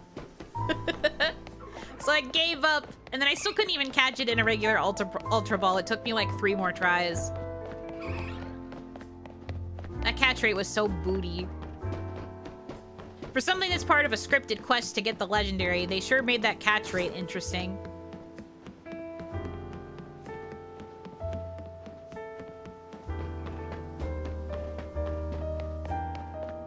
They certainly made a choice with that, I dare say. Okay, we've learned that it'll shine just like if there's anything in this area that is... Well, it'll make the bring if there's anything shiny. So I guess I don't have to, like, press my face to the wall anymore. I think that must be a more recent change, because I don't think it was like that before. Before, I would see the purple Pumpkaboo, like, down on the ground and be like, oh, it's shiny, and then I'd have to go approach it for it to bring. But I think now, I've seen some other videos showing this. I think now you just hear the bring if it's just, like, any Pokemon in the area is shiny. And then you just have to look for which one it was.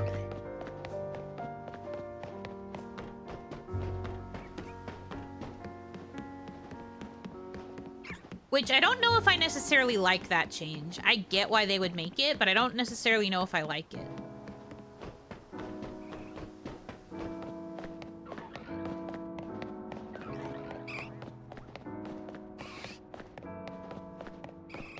Premier Ball pain. That would be me if I was trying to catch this Eevee in a Premier Ball.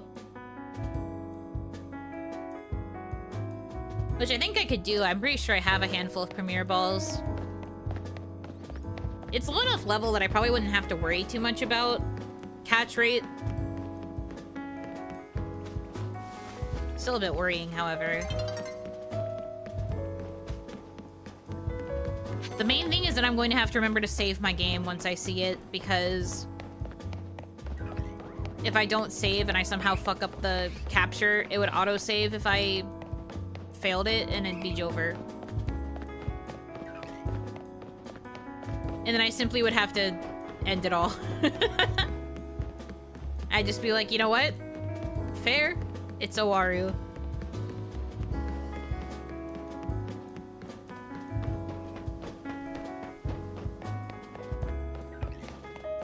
Unover. It's never been more Unover.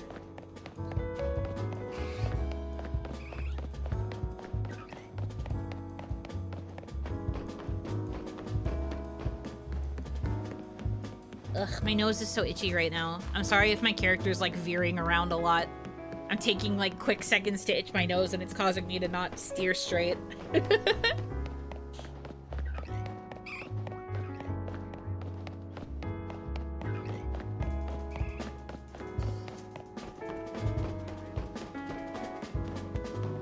That was a dusty neuron, having to redo the whole power plant because I forgot to save and critted that stupid Zapdos. God, I know, right?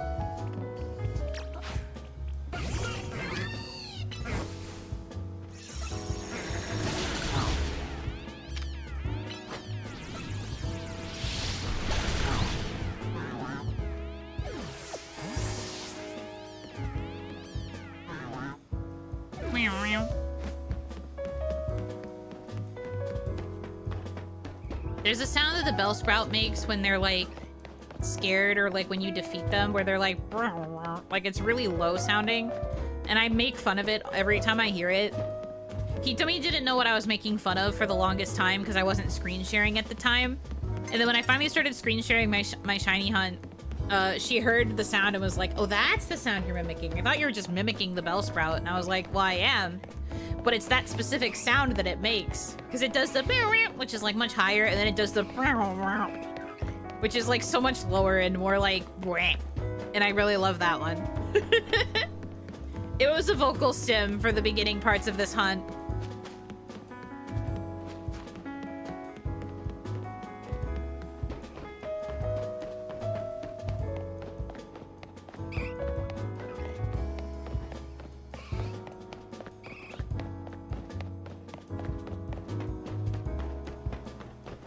We love a little vocal stimming here and there. Thanks, man. I've been killing the Bellsprout to try and increase the odds of Eevee being shiny. So you haven't gotten to hear me do it. But before I was killing them, I was constantly just, whenever they would make the low sound, I would just immediately mimic them and go. My echolalia goes crazy. When I hear a sound that I like, it truly goes goofy.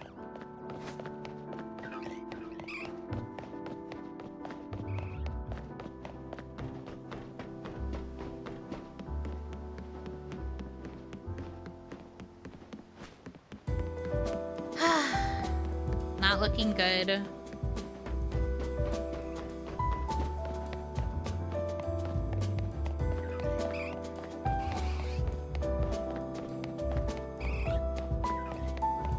Why are you no shiny?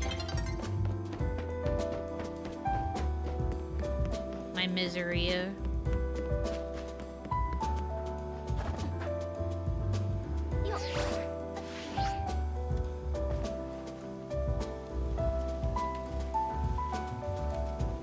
This dude being like, how do TMs actually work? He raises a good point.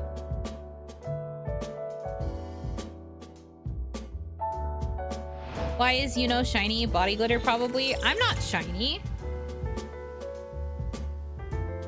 This is not the shiny Yuno variant.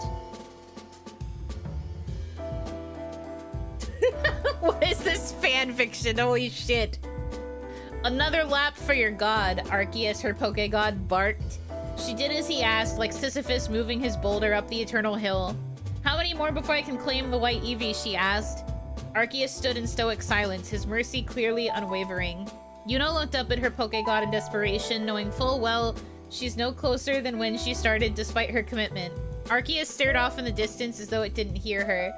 Another lap for your god was his only response. Holy moly. That's crazy. Thank you for the fanfiction. This is like, I think only the second or third piece of fanfiction I've ever received. Awesome. I love this for me.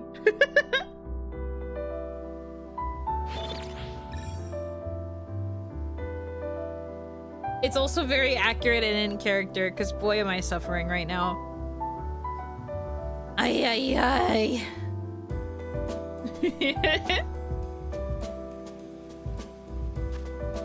And it's cloudy.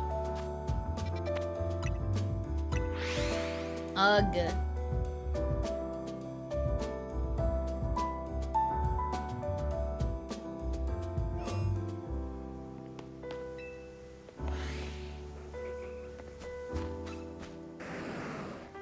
We need that Arceus in a tracksuit with a 70s, 80s mustache. Is this my Rocky training arc, I guess? Eevee is not shiny. Drampa's not shiny. Mostly dogs. Those are not shiny. Alright, well. Weh. Glad you got a kick out of it? Of course. I think it's funny. Funny and accurate. As much as I wish it wasn't accurate.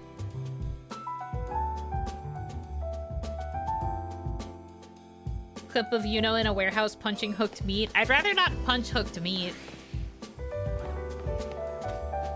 I will accept me punching a punching bag.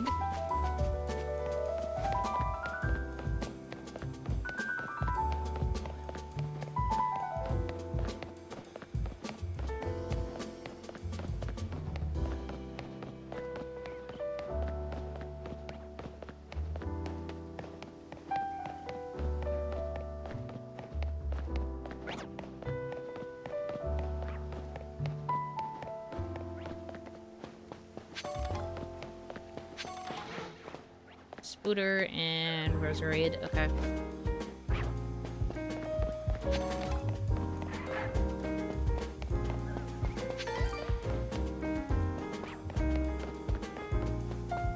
Nothing. You still do it to the punching bag had eyes like in Smash and made a sad expression when you hit it? If it's not actually alive, then I wouldn't give a shit, no. If it's not actually alive, then sure. If it's just like a feature of the bag that it makes a frowny face, then I wouldn't care. But if it's alive, then I would care.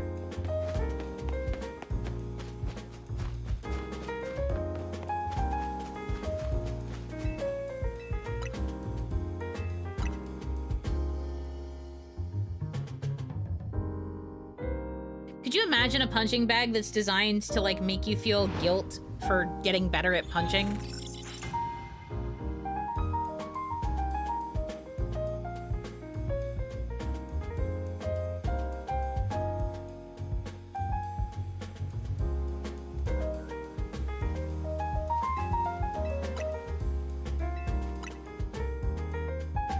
Is the Smash Bros. Punching bag alive? And other philosophical gamer questions? Anger management purposes only. Yeah, true. I guess that would be the primary thing that they'd use it for. A form of therapy for people that have anger management problems. Make you feel guilt for lashing out with violence. Okay, this is probably going to be the last set of running back and forth because we're close to when I said I was gonna end. Brief reminder, Onimon will be tomorrow, but it will be an hour earlier than normal because Isla-sama's concert is at 9, and we are going to raid into it. Her birthday concert, her mini live.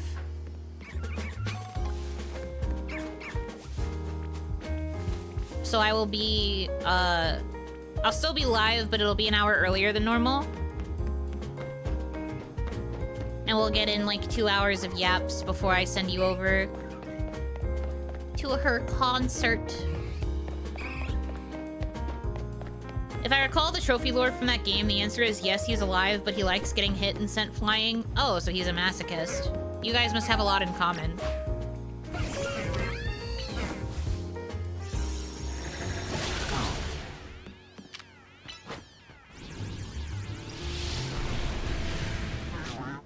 Why did you run away from me, dude?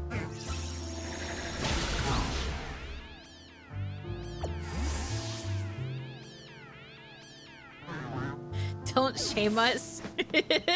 I'm not. I'm just remarking that you must have things in common. It's just a harmless observation. I don't know how to respond to that. Uh-huh. I'm sure you don't. I am sure you do not.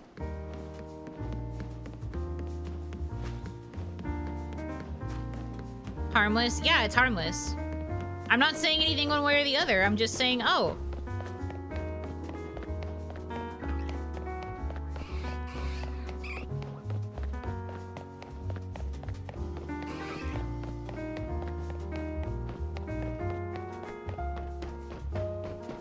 What's a harmful observation? Me actually saying something with intention of calling you out. Like, instead it would be like, oh, so he's a masochist just like you. That would be a harmful observation. Harmless shifts the blame and doesn't make it obvious what I'm talking about.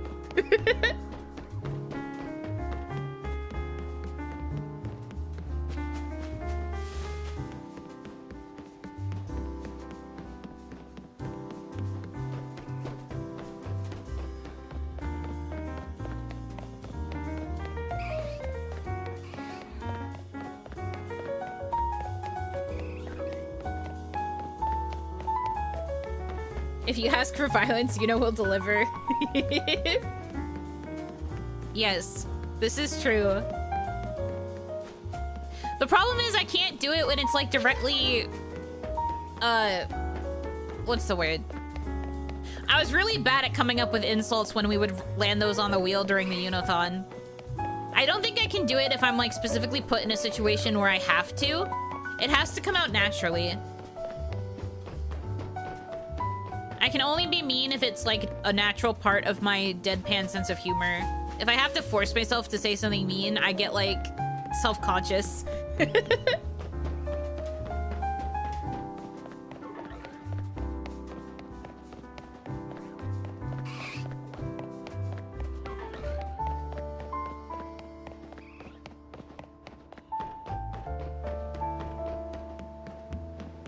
Please, eevee. Witty boys.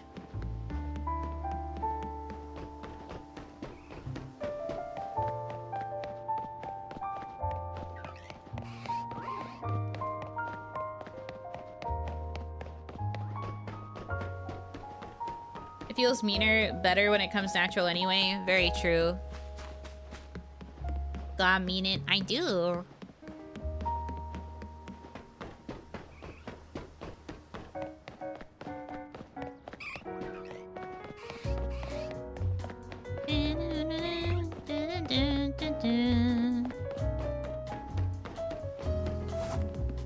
This tune is so nostalgic. Aliens invade Earth. Only way to stop the invasion is for Yuno to call their leader a female dog. I'm sure she's a lovely person. Oh no, I think I could do it then. Because it's also someone I don't know. My problem is that I can't insult you guys on purpose in like an environment where I'm being put on the spot. If all it took was calling someone a bitch, I could do it. But that's not really like a creative insult. What I mean is coming up with like creative insults that are like personal, question mark, for a person, like if it lands on a wheel spin. That's the thing that's difficult. If it's as simple as just calling someone a bitch, then that's what I would have done the entire Unothon. I would have just called everybody a bitch, but that's lame.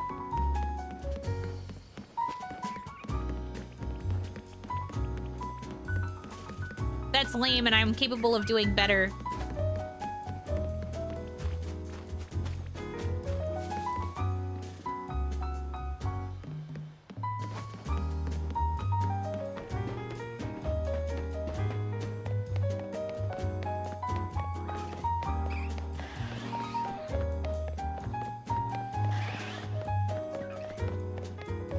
Did you put sunglasses on, Yippee? That's awesome. I forgot that's something you could do on Twitch where you could like slightly customize an emote.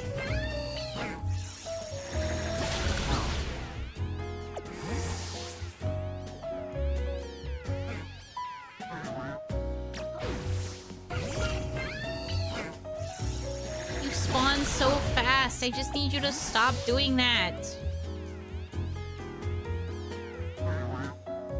Stay gone.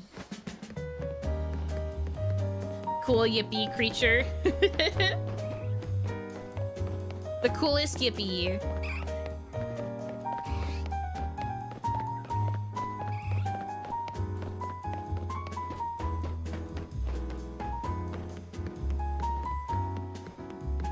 Meow, meow, meow.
Eevee.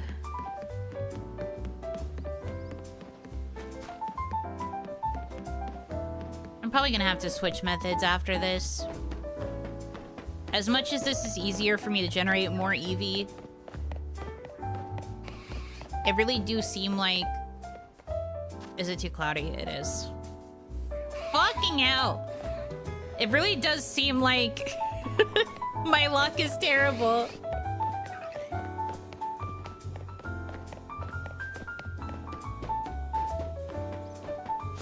The clouds didn't even fully roll in and this girl was like, it's too cloudy, I gotta go. I realized she wasn't spawning even though it was still sunny and I was like, huh? And it must have been because the weather was beginning to transition to cloud. This game fucking hates me, I swear to God. 99% of Buno's top just before they hit shiny. I mean, sure. But like, at least if I switch methods, there's a slight chance that I'd be able to better guarantee a shiny. Maybe. Somehow. God. EVB like clouds exist somewhere, had to go. Yeah. Happens more often than you would think. I'll do one last brief look of Area 20 and then I'm gonna call it a stream. I guess the timing still worked out because this was around when I wanted to end anyway, but it's such a shame that it cut the last part of the hunt short. Alpha Gardevoir, that's pretty cool. That would be a cool one to find shiny. I like Hyacinth a lot, but it'd be kind of cool to find a shiny one. Chikorita! Are you a girl? Are you girl? Are you baby girl? Are you girl? No, you're a boy. You're still very cute, though.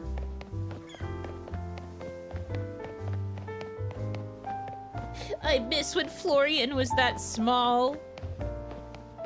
Now he's just a big guy and he always has to lay his head in my lap. Deuterita. Ooh, Frostlass. I actually need Frostlass. Maybe I do that. Alright, Celosia. Frick her up.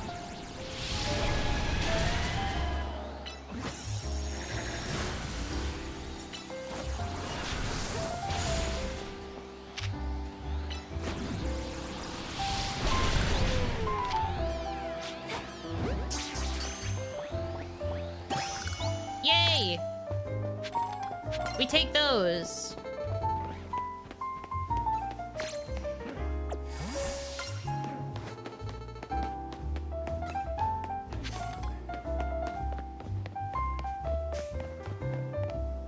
Frostlass a lot. Frostlass is a really cool Pokemon. I need to go put you in the other box though, ma'am.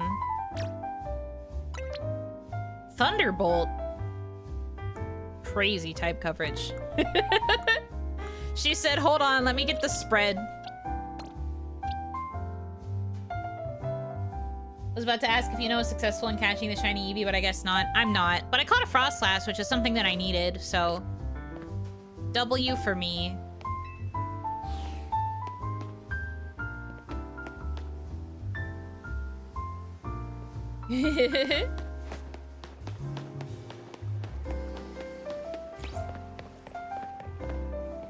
Okay, well...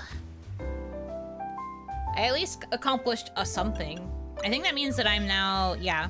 I have 11 more Pokemon to get, and then I'll have a complete dex. I also still have to go get all the colorful screws, and then... I guess finish the missions to get the shiny charm. And at least there will be more content to keep me busy with the game until the DLC comes out next month. But yeah, I'm gonna call it here for now. Sorry, I'm thinking. Reminder, again, I know I said it like a couple minutes ago, but I'm gonna just say it again in case people didn't hear. Onimon will be an hour early tomorrow.